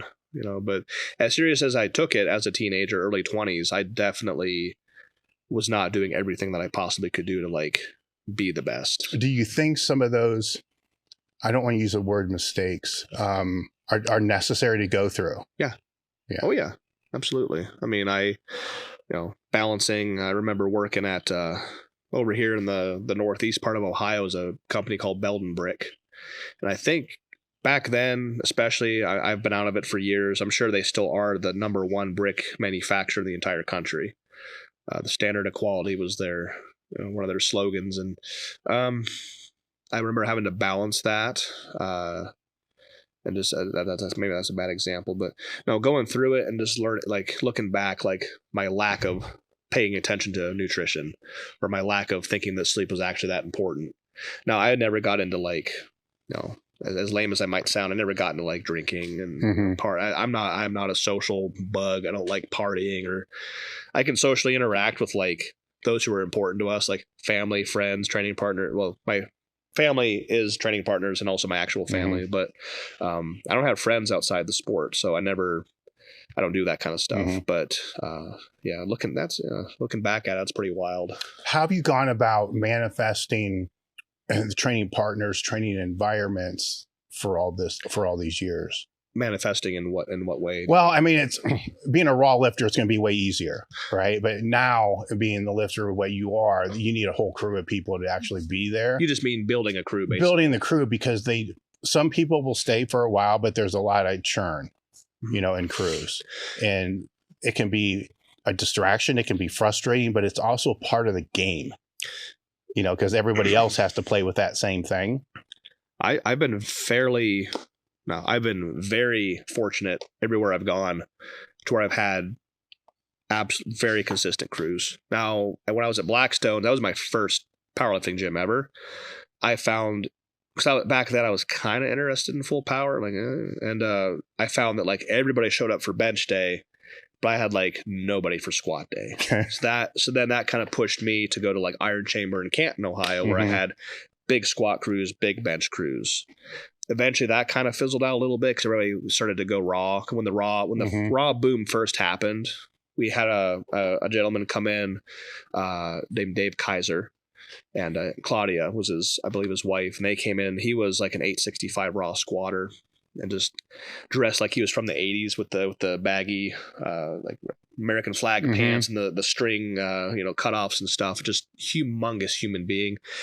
And that him coming in plus the push towards raw in the sport, like almost all my crew went to his side. They'd all be squatting over here in the monolift all raw, and I'm over here in my bench shirt, like, I'm ready. They come over. It's always there, but like, so I've had stuff like that happen. But right now where I'm at, I've had just an amazing group of people down there, just totally as committed as we are. So people come and go. I've had that happen over the last 4 years down in Virginia, but overall, people just seem to. I'm not out here recruiting people. Yeah. Maybe at some point or another that would have been a good idea, but overall, I've had a very consistent crew the whole time, and they know exactly what I need. So I've just been very, very, very fortunate to have that. Just amazing people. How do you think the gear side is going to continue to evolve with the band shirts because of, is the word controversy?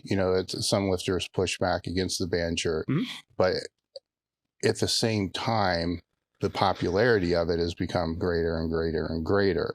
Do you see that, or do you feel that the federations that don't embrace that are going to end up basically just being in trouble? A lot of the federations I thought that would never accept them have. Yeah. APF, USPA. I think USPF is dead. Otherwise, I'd say them too. But no, I think there's always going to be a place for like the traditional equipment, single ply, poly, multiply poly. That's difficult. It's been an interesting one to me because then again, I don't follow things as close as what most people do. It seems like that's died down, the pushback against that, where maybe like a year or two ago was really, really hot. And what was interesting to me is when you look at powerlifting politics, I guess we could call it that, is the pushback, and it doesn't matter if it's the band shirt or if it's any other issue in any other federation, this always follows the same pattern, is a group of top lifters will find something that they don't like, right? And then they start voicing their opinion about that thing that they don't like. And then think that thing should change. And where I've always the part that I've always found interesting with that is, well, I'll use the band shirt there as an example, is how many unlimited multiply lifters are there total, right? So you can go look that up and say it's 3,000. And this is being voiced by how many? Like 20? Yeah. But then the way it's being voiced, and if it's not that, and if it's any of the other issues in any federation, same thing. They're speaking for, they think they're speaking for all, right? And in the same training session or the same time period of speaking with these people, they'll bitch about how our government works and how our government shouldn't be a small number of people speaking for everybody. And I'm thinking, this sounds really familiar to where I wonder, you know, if it's a band shirt and you just, because all the federations have people's emails. If they just emailed a very basic survey out to everybody that's paid an entry fee, Sure. you know, should we allow these or should we not? And then polled everybody, Right. what would that answer be?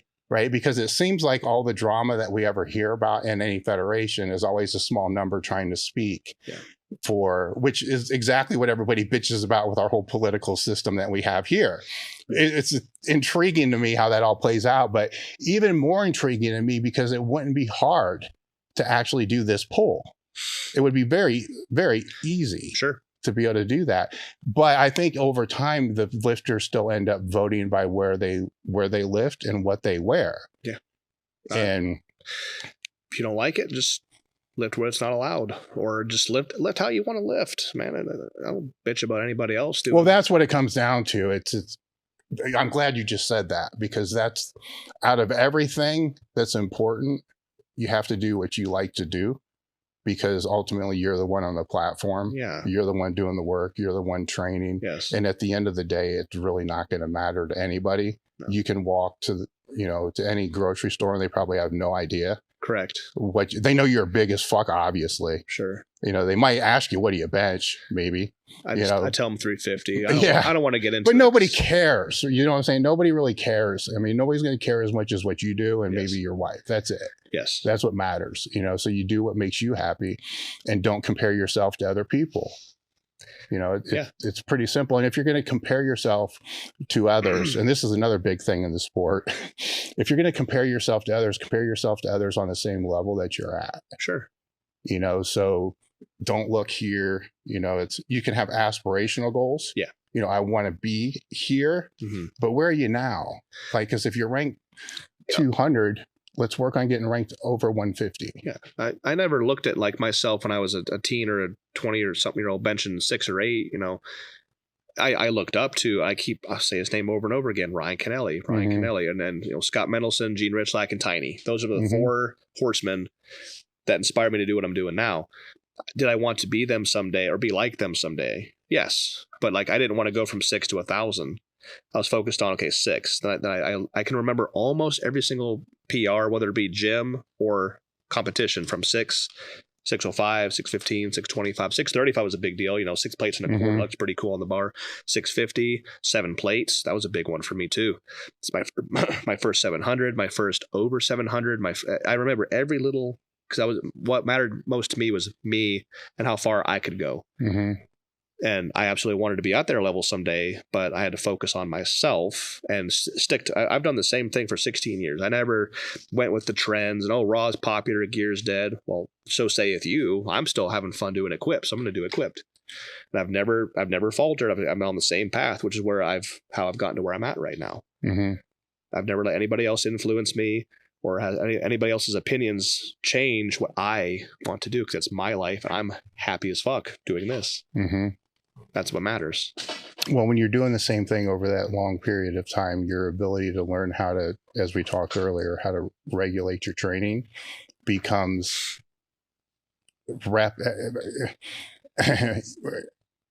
I want to say every set, but it's even every rep that's part of every set. Sure. From the warm-ups all the way up through, everything ends up being a micro decision throughout that whole training day. Yes. Like, am I even ready to start with the bar? A couple of these, like, no. Yeah. No, I'll do the bar 3 or 4 sets if I need to. The first set with the bar sometimes feels like garbage. I'll do like 3 sets of 20 here, just till the bar itself. Okay, now the bar feels good in my hands. Plate. Ooh, that felt like shit. I'll do it again. Like, yeah, everything from the Donnie Thompson shoulder warm up. I do that before I even touch the empty bar, because sometimes the empty bar feels like garbage. So I warm up like that, and I'll do the bar. Do you try the empty bar before you do any of the other stuff? Nope. Okay. I stopped doing that probably over a year and a half ago. I hopped on to. I got in contact with Donnie through some other sources, and just started doing his shoulder protocol with the bands on the front and the back. He says, do this before, you're getting your muscles prepared for the abuse you're about to put them through. And at first I was like, well, I'm starting to get kind of like that burning sensation. I'm wearing myself out, when in reality I was not. It's prepping the muscles without wearing them out. So I won't even grab the empty bar before I do that shoulder protocol. And that just helps. Now I don't have to do the bar for like 2 or 3 sets. I can do the bar once and be like, okay, that feels fine. Okay, now move on.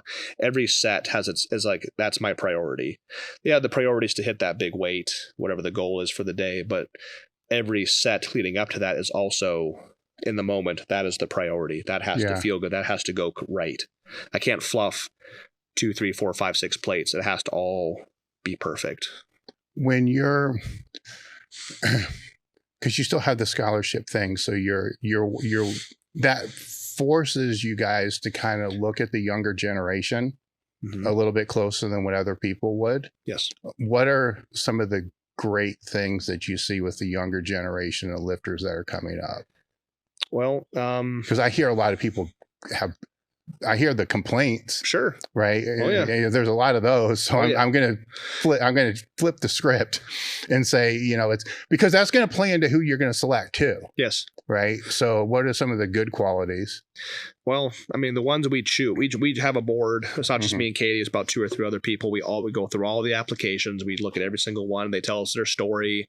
It comes down to how active they are in the sport. Of course, there's parameters. You have to be competitive. You have to have at least 1 meet under your belt. 13 to 23-year-olds, not 12, not 24, 13 to 23. Some of their stories are very inspirational, and I can kind of relate to. Some of them are in really rough situations, and they're powering through. They're using their sport as an outlet, positive outlet for their life. Some of them are really touching what these kids are going through, and they're powering through it, that speaks to me because it is such a rare thing now. Because this younger generation, man, sometimes, and I have to be careful when I say things like that, because some of my crew is younger. I'm like, well, I think that's safe to, it's not all. No, that's not all. That's not all. I say there's exceptions to this. I'm looking at you guys, but no. And I look at it like this money isn't for everybody. It's for these good kids, these good people that we find. So rewarding the good attributes. Absolutely. Yeah. Because I think that if,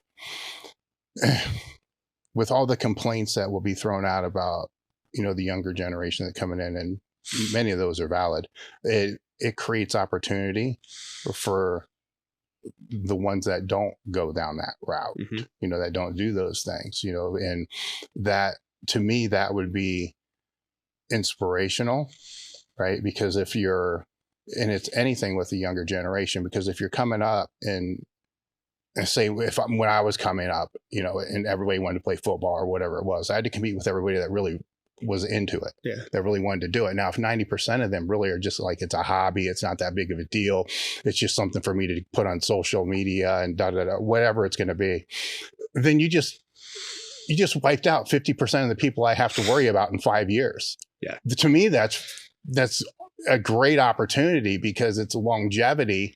They won't last. It's just going to, the churn rate's way higher than it's ever been. So if they're not going to last, and I could stick out if I was there, then you're half my competition's gone. Well, it's almost easy for us when we get these. We get on average every January we get about 60 to 80 applications. So it's actually, I wish I had raised $80,000. Can we give away $1,000 at a time? Because I want to give each one of these kids something, because their stories are so. That's the hard part. I have 80. I have to pick 4, or I have 80. I got to pick 10. Whatever, how much we raised that year. But yeah, if you filter out, if we're getting 80 applications, and we're pretty this scholarship is out there. A lot more than 80 people know about it. So if we're only getting 80, those are the 80 good ones. Mm-hmm. We're not getting 50,000 influencers that want a handout or anything. We're getting 80 quality, like really good people with good stories. So it makes it easy because we have good stories, but it also makes it hard because I can't help them all. Mm-hmm. I wish I could. But are there any success stories from any of them in the past? You mean after they received? Yeah. Yeah. Because you've been doing this for a while, so this is our fourth year. Third year. I don't keep in contact with all of them. Mm-hmm. I'm in contact with at least 2 of them on a regular basis. They were able to buy all new equipment.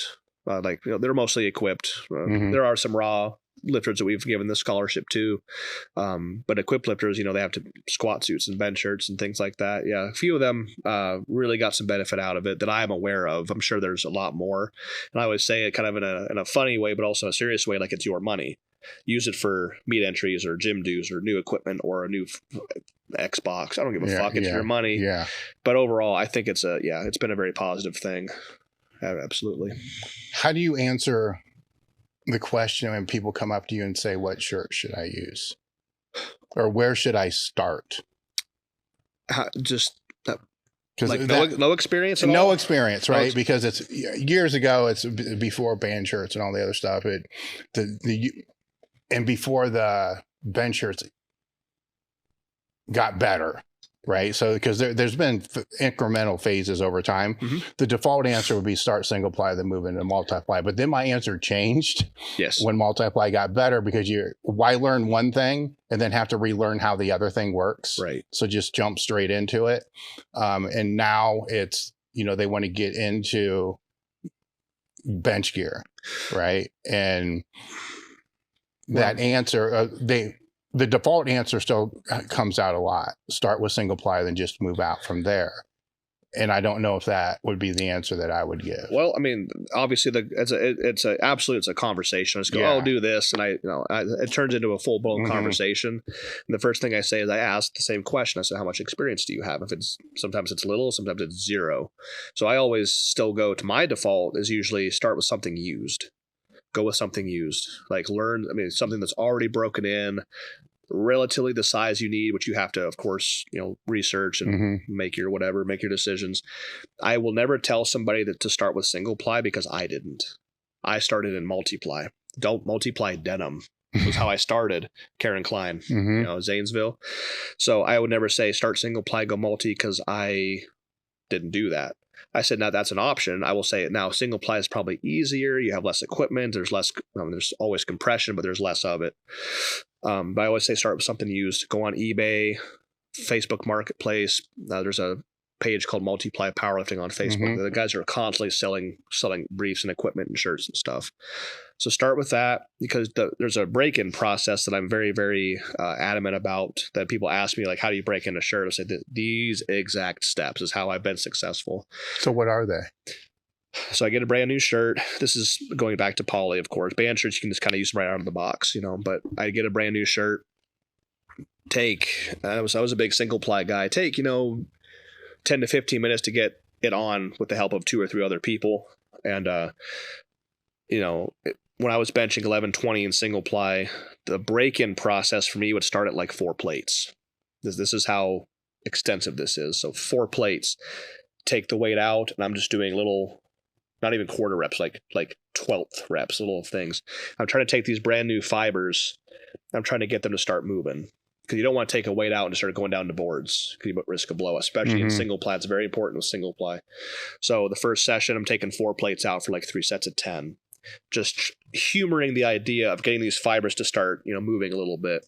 Maybe add a little bit of warm water, because cold sucks. Warm water on the chest plate helps the break-in process. Next session, start at 4 plates, go to 455. Same thing, 3 sets of 10, little quarter reps. And doing that, increasing the weight slowly over the course of maybe 4 to 5 sessions. And then by the 6th session, I can say, okay, I can visually see and feel the shirt has definitely opened. Now I'm safe to start taking heavier loads down to the classic descending boards over the next 2, 3, 4 workouts.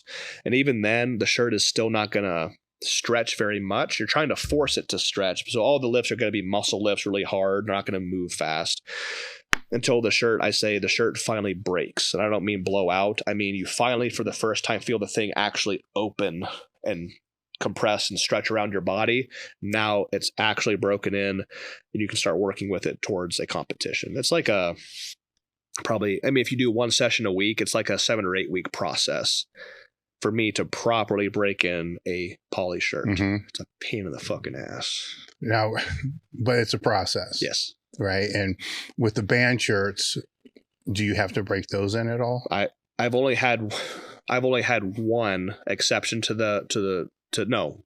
I don't have to break those in. There's only been one shirt that Rob made me that was extraordinarily over the top insane. That yes, I in fact had to try to break that thing in.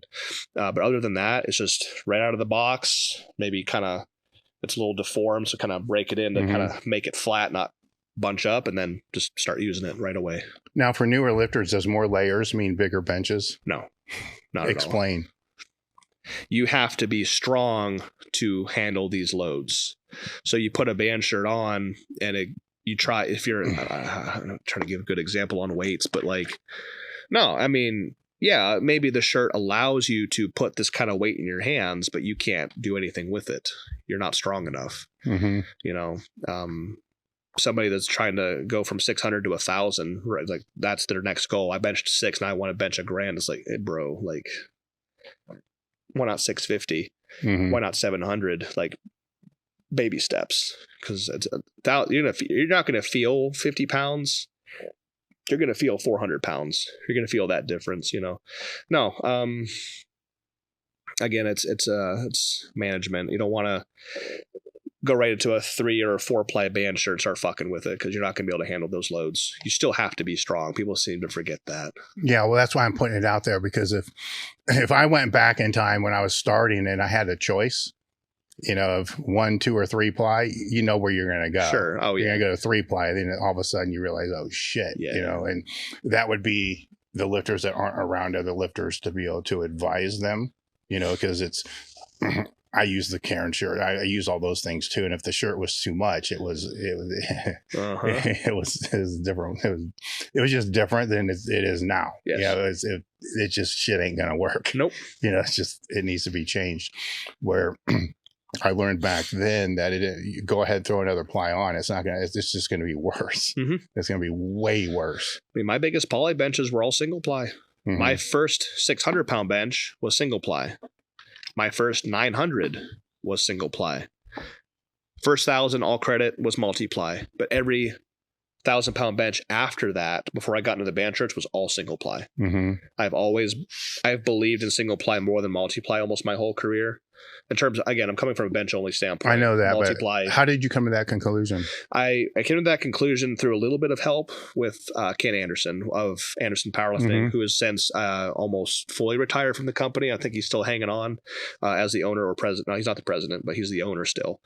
Back when I got my first shirt at 18. He sponsored me when I had just turned 18 and a half. I was not 19 yet. He picked me up as an 18-year-old. So I believe I benched my first 700 at 18.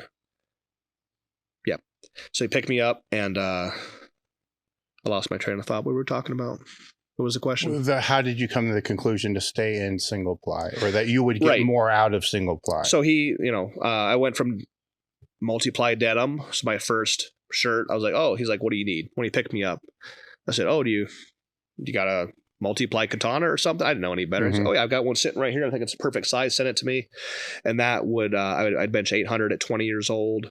And then I'd go kind of back and forth between single and multiply, because that was a way for me to change my stimulus. So if multiply got kind of boring and stagnant, I would switch to single ply, and that feels different. It wears different. It compresses different. So that's a change of stimulus. I'd have a whole wave of PRs.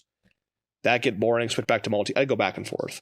But he told me when I was I was a late 20-year-old. I was about to turn 21. And Ken told me that a properly fitted single ply can rival or surpass anything multiply if it's properly fitted. Now, they don't last as long. There's more wear and tear on the material. But because that one single layer can be worn so much tighter than a multiply, you have to sacrifice size for the extra layers. Yeah. Single ply is not that way. So my best multiply bench at 21 was, I think it was 810 or 820 pounds, somewhere in there. And very quickly, once I found out this whole idea of the super, super tighter and tighter single ply, I quickly benched 830, 840, 850. And then the day I benched 900 was 903. My opener was 848. And then second attempt was 903. So I just surpassed my multiply bench by damn near 100 pounds in single ply, which was mind-blowing to me. And now 2 years later, when I was 23 years old at the Arnold in 2014, I benched 950, but that was multiply. So like it's worked and applied both ways, but I've had more success with single ply just because I know how to wear them better, and you can wear them so much damn tighter, make the material move a further distance. Yeah, that makes sense. With when you bench the 1401, your training leading into that bench, it's hypothetical, right? It's a hypothetical question.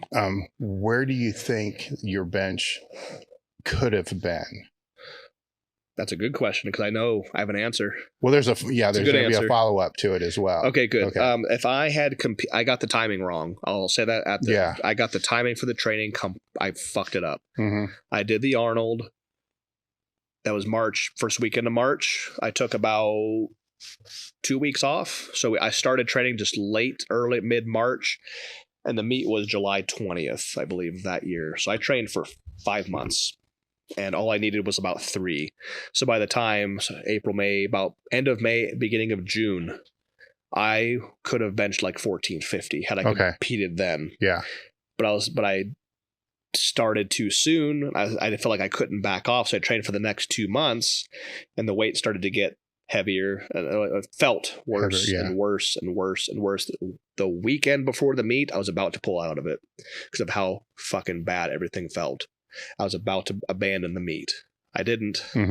So if I had competed, like I said, 3 months deep, I could have benched 1450. All right. The reason I'm asking is because your Everest is 1500, right? So an outsider can look in and say, well, he just did 1401. He said it just about killed him, and he had to take a month off from that. How's he going to put 100 pounds on his bench? That's why. But if I preempt it with that question there, that everything perfect, everything recovered, not beat up, you're at 1450. So you're only looking at closing a 50-pound gap. No, I did. I got it.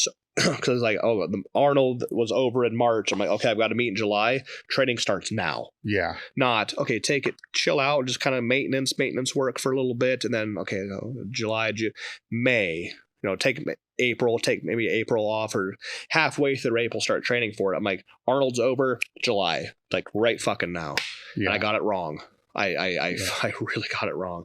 Because end of May, February of 22 was my first debut in the band shirts, where I benched 12, 25, and 1320 in the same meet. May of that next year, when my training was at its peak, I benched 1320 for 5 off of like a 1.5 board or something. I was brutal. I took my max from a year ago and did 5 reps with it. And not a couple weeks prior to that, or a month prior, I did like 1463 to like a 1 board. I think I had an I think I didn't touch, but even such, I was handling those kind of loads.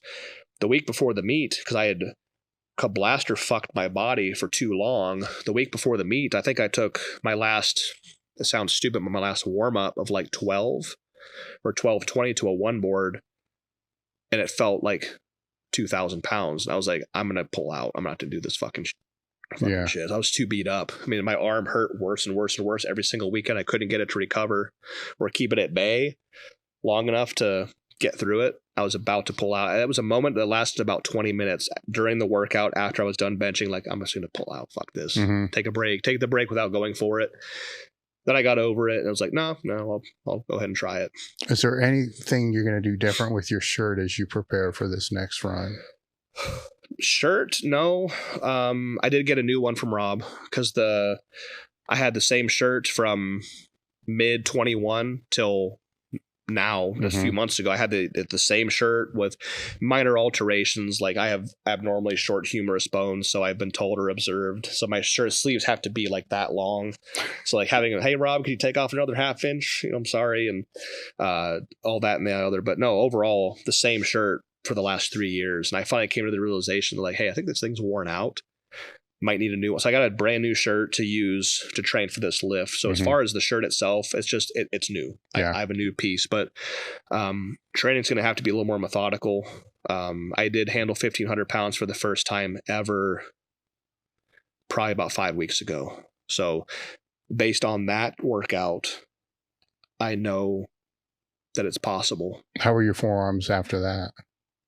Not as bad as you would think.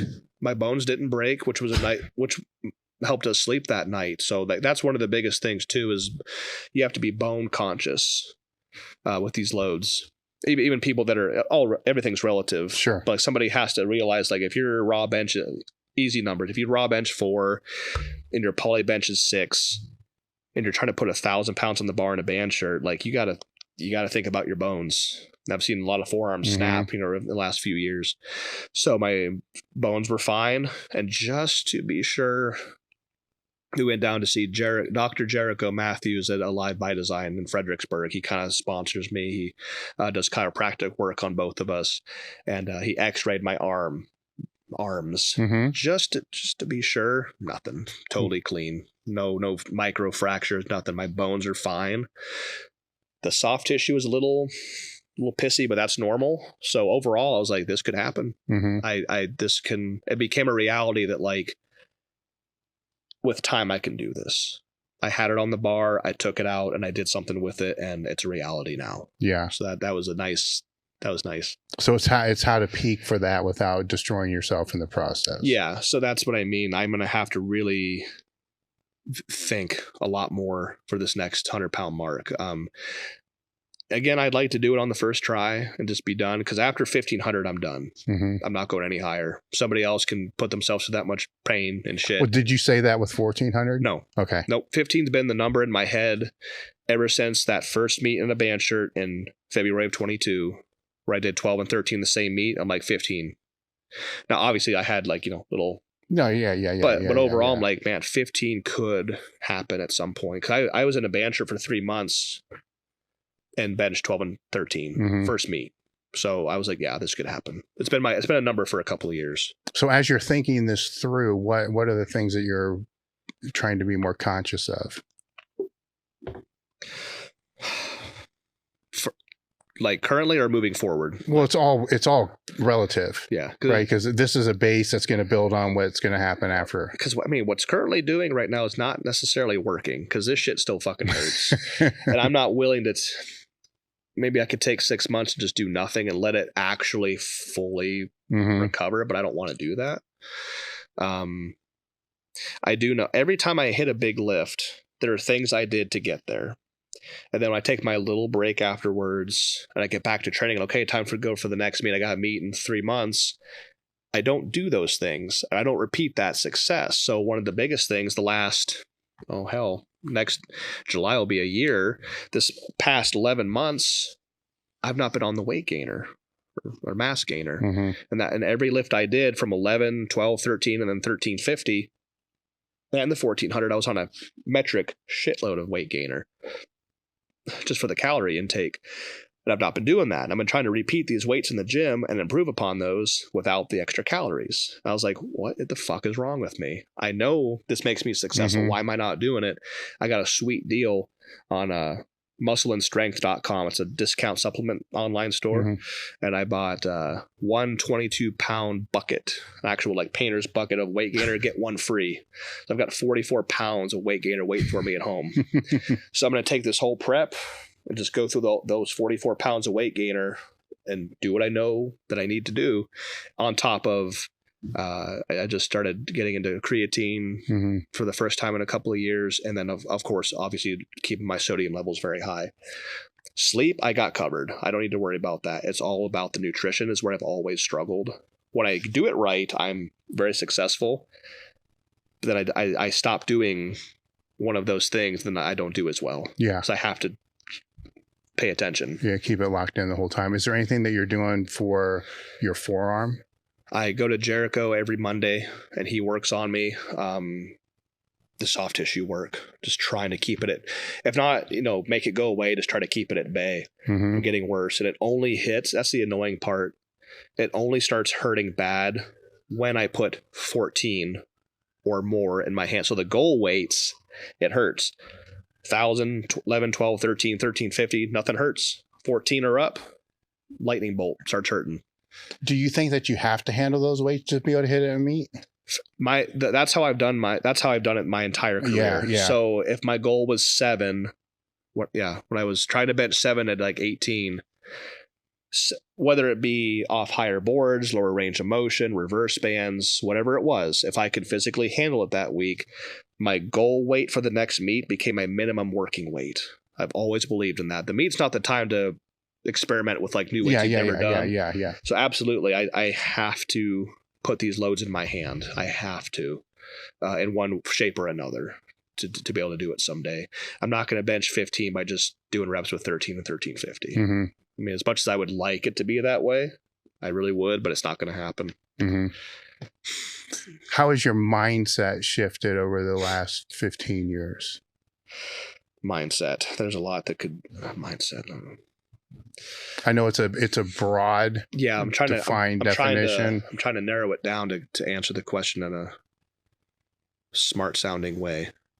Let's go with lifestyle, right? Because it starts there, right? Because the mindset is going to bleed into how the lifestyle is. Yeah. So has the lifestyle changed? The lifestyle again, we enjoy everything we do, but my lifestyle has definitely become boring, but willingly, because we have, it's not just me, have a goal, and we've tailored everything to achieve that goal. So not really going out. This past week's been very off for us, doing this trip with our friends. So, but it was a blast, and just dumbing down everything. You have to sleep, you have to eat, you have to keep up your sodium. Maybe we can't do these things because you have to. It's just, overall lifestyle. We enjoy it and we have a blast doing it, but it's definitely like somebody would look at that and go, "That's boring as shit." But that's how I want to get that. That's what's led me to be successful. So I'm going to keep doing it. It's super basic, but has it changed in any way on how you approach your working sets? I want to say no, not really. I've had the same attitude in the gym the whole time I've been there. When I get to the gym, nothing else matters. My car could catch on fire out in the parking lot. It doesn't matter because I am here. Car's on fire, but I drove 45 minutes to get here, and no workout can be wasted. Because we're not made of money, it costs to go to the gym and drive 45 minutes one way and everything else, and try to eat as healthy as possible or as in excess as possible, because that's expensive too. So every time I go to the gym, I'm going to accomplish something. Maybe like we talked about earlier, I have to shift because I am not 100% or something goes wrong, but I will get something done that's going to get one more micro step closer. It all means something, right? So, that attitude never leaves. And I enjoy the shit out of every single time I get the opportunity to go to the gym. I love the hell out of it. Yeah. I still to this day enjoy the hell out of it. If I didn't truly love what I'm doing, I wouldn't do it. Why be miserable? For something you don't like. Sometimes it is miserable, but I enjoy it. It all means something. What, with that being said, what hobbies do you have that you try to make some kind of room for? Well, let's see. we I can't answer the question either, so don't feel bad, because when people ask me that, I'm like, I don't know. It's pretty much, on autopilot. I mean, I like, I was into cars when I was younger and working on them and such. I still love shooting. Holy shit, I love shooting. But in Virginia, in Northern Virginia, you don't really have places to shoot. So when you come home, I shoot a lot. I'm into space and stuff like that. And I've been watching Elon with his Starbase out of Boca Chica Beach in Texas. I've been watching that like a hawk for the last 4 years and watching it develop and stuff like that. But overall, physically, it's just like it's fairly limited. I like lifting weights. That's my hobby and my passion in my life. It's all. Do you worry about things like how many steps you get in per day or anything cardio based at all? No. Yeah. No. Cardio for me, I mean, dude, go to the fridge. I mean, I don't ever pay attention to that crap. I'll tell you what, one of the hardest things I've ever done, both physically, but cardiovascularly speaking, was about 4 months ago or 5 months ago. I hit 1,000 pounds for 20 reps from a 2 board, I think it was. My body was in shock. I couldn't catch my breath for about 10 or 15. It felt like I was in the Marines running. That's how it felt. Mm-hmm. Even though the set probably only lasted like less than 60 seconds. But overall, no, I don't pay attention to that stuff. How do you set up for that? And how do you breathe through that? Or you just don't even think about it. It's just load the shit on there. I know. I didn't hold my breath the whole time. Well, no, I know that. I do know that. Yeah. No, I think I've only done that once. It was stupid because I think my body was literally shutting down afterwards. But I touched the board, extend on the way down for that many reps. I'm getting a breath on the way down. Okay. And then cause I was just kind of going. But that was, I couldn't catch my breath for about 10 minutes. My heart was up for about 45 minutes. I was shaking. My guys are like, "You okay?" I'm like, I don't know. I think so. What makes you come to the conclusion to do shit like that? That's just a personal challenge. That's what I mean when I wrote out my 12 weeks of programming leading up to that 14. Yeah. There is shit in there that doesn't make any fucking sense. It does not make any sense. Now I say in the description, this was my training for 1400. This is what I did. This is verbatim what I did line by line. A lot of it's just personal challenge. So are those things that you'll pull out as you start to try to peak for 15? Sure. I mean, like I keep intentionally not do.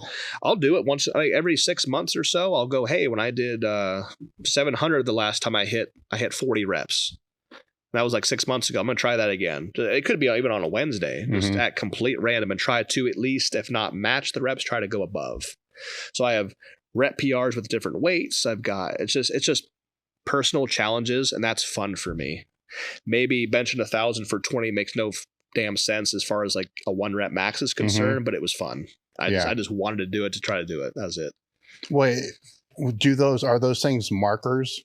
Along the way, they kind of show progress because it shows me progress, or it at least tells me that like I'm not going backwards. I'm at a minimum, I'm maintaining where I'm at, or I'm progressing.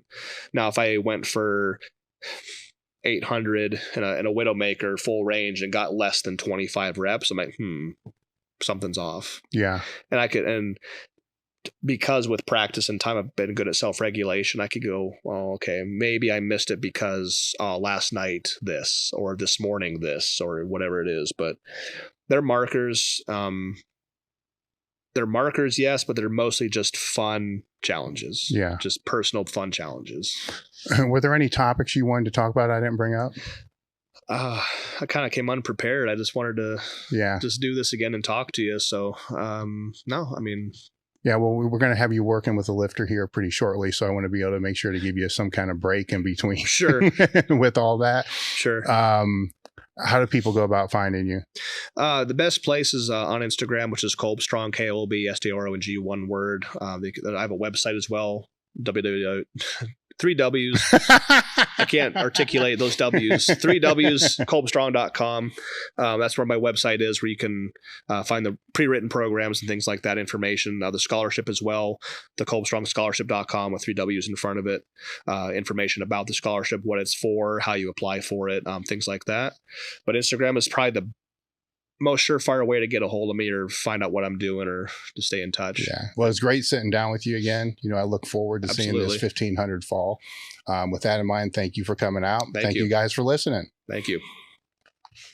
Hey guys, real quick, we realized that something ridiculous, like 80% of the people that watch the podcast don't subscribe. So subscribe to the channel and make sure to check out the description for more details on the guest, links to their pages, and give us a few days, but the show notes will be there. Or not the show notes, the timestamps. Hey, we're just rolling with this thing right now.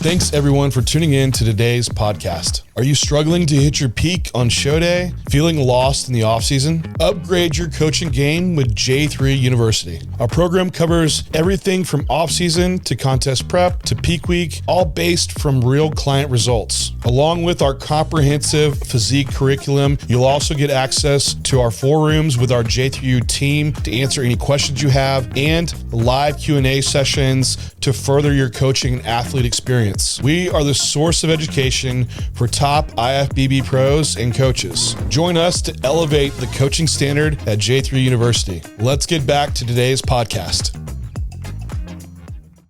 Are you looking to boost recovery, enhance your sex drive, and improve performance in the gym? Do you think your hormones are out of whack and you're tired of getting the runaround from your doctor? Things like your hormones are just fine, stop lifting heavy weights, etc., etc., etc. I know what that feels like as I've been down that road most of my life. This is why we've partnered with Marek Health. Marek Health is a premium telehealth platform that specializes in hormone optimization and preventative medicine, ensuring a better quality of life. Marek Health offers a Table Talk panel tailored for our listeners, featuring comprehensive tests like total and free testosterone, sensitive estradiol, and advanced markers like lipoprotein A and IGF-1. These comprehensive panels of up to 84 carefully selected biomarkers allow you to identify areas of enhancement and maximize your physical, cognitive, and sexual performance. It's much different than the panels you may get from your doctor. Choose between self-service options where you can select lab panels based upon decades of experience, or opt for guided optimization with your own health coach. Start with a detailed breakdown of your labs and receive personalized treatment options, both over-the-counter and prescription. Visit marekhealth.com/tabletalk and use the code TABLETALK to get 10% off your first order. Marek Health isn't just about better health, it's about empowering you to take control of your well-being. Summer's here and so is the heat. I've spent most of my life training in unconditioned gyms, and I know most of you that are training in garage gyms, private gyms, black iron gyms, know what I'm talking about when I say the heat sucks. It kills your motivation to go to the gym, it kills your performance, but it doesn't have to if you keep your electrolytes up. That's why today's episode is sponsored by LMNT. LMNT is a tasty electrolyte drink with everything you need and nothing you don't. This means lots of salt with none of the junk. No sugar, no colors, no artificial ingredients, no gluten, no fillers, no BS. It contains an electrolyte ratio of 1,000 milligrams of sodium, 200 milligrams of potassium, and 60 milligrams of magnesium. LMNT can help prevent and eliminate headaches, muscle cramps, fatigue, brain fog, sleeplessness, and other common symptoms associated with electrolyte deficiency. Right now, LMNT is offering a free sample pack with any drink mix purchase. Get yours at drinkelement.com. This deal is only available through the Table Talk link. Are you tired of sleeping hotter than hell? This was something that I used to complain about all the time. And a few years ago, when I was having a conversation with a friend of mine, he referred me to the Chilipad from sleepme. And let me tell you, it was a game changer. This is why I'm thrilled to announce today's sponsor of the podcast is sleepme. The sleepme Chili Bed cooling system lets you customize your sleeping environment to your own optimal temperature, ensuring you fall asleep, stay asleep, and wake up refreshed. As you've heard on the podcast, if not every podcast, performance isn't just about how hard we train, it's how you recover, and sleep is vital. The Chilipad creates a cool surface, ensuring temperature no longer disrupts your sleep. It's a water-based mattress topper that works with your existing mattress and lets you control the sleep temperature from 55 to 115 degrees. Imagine falling asleep quickly, staying asleep, and waking up fully refreshed. This isn't just about escaping the heat. It's about enhancing your recovery, boosting your energy, and sharpening your mental edge. Whether it's just you or you and a partner, Chilipad can be customized to suit each person's temperature preference. Visit www.sleep.me/tabletalk to get your Chilipad and save up to $315 with the code TABLETALK. This offer is available exclusively for Table Talk listeners and only for a limited time. Order today with free shipping and try it out for 30 days.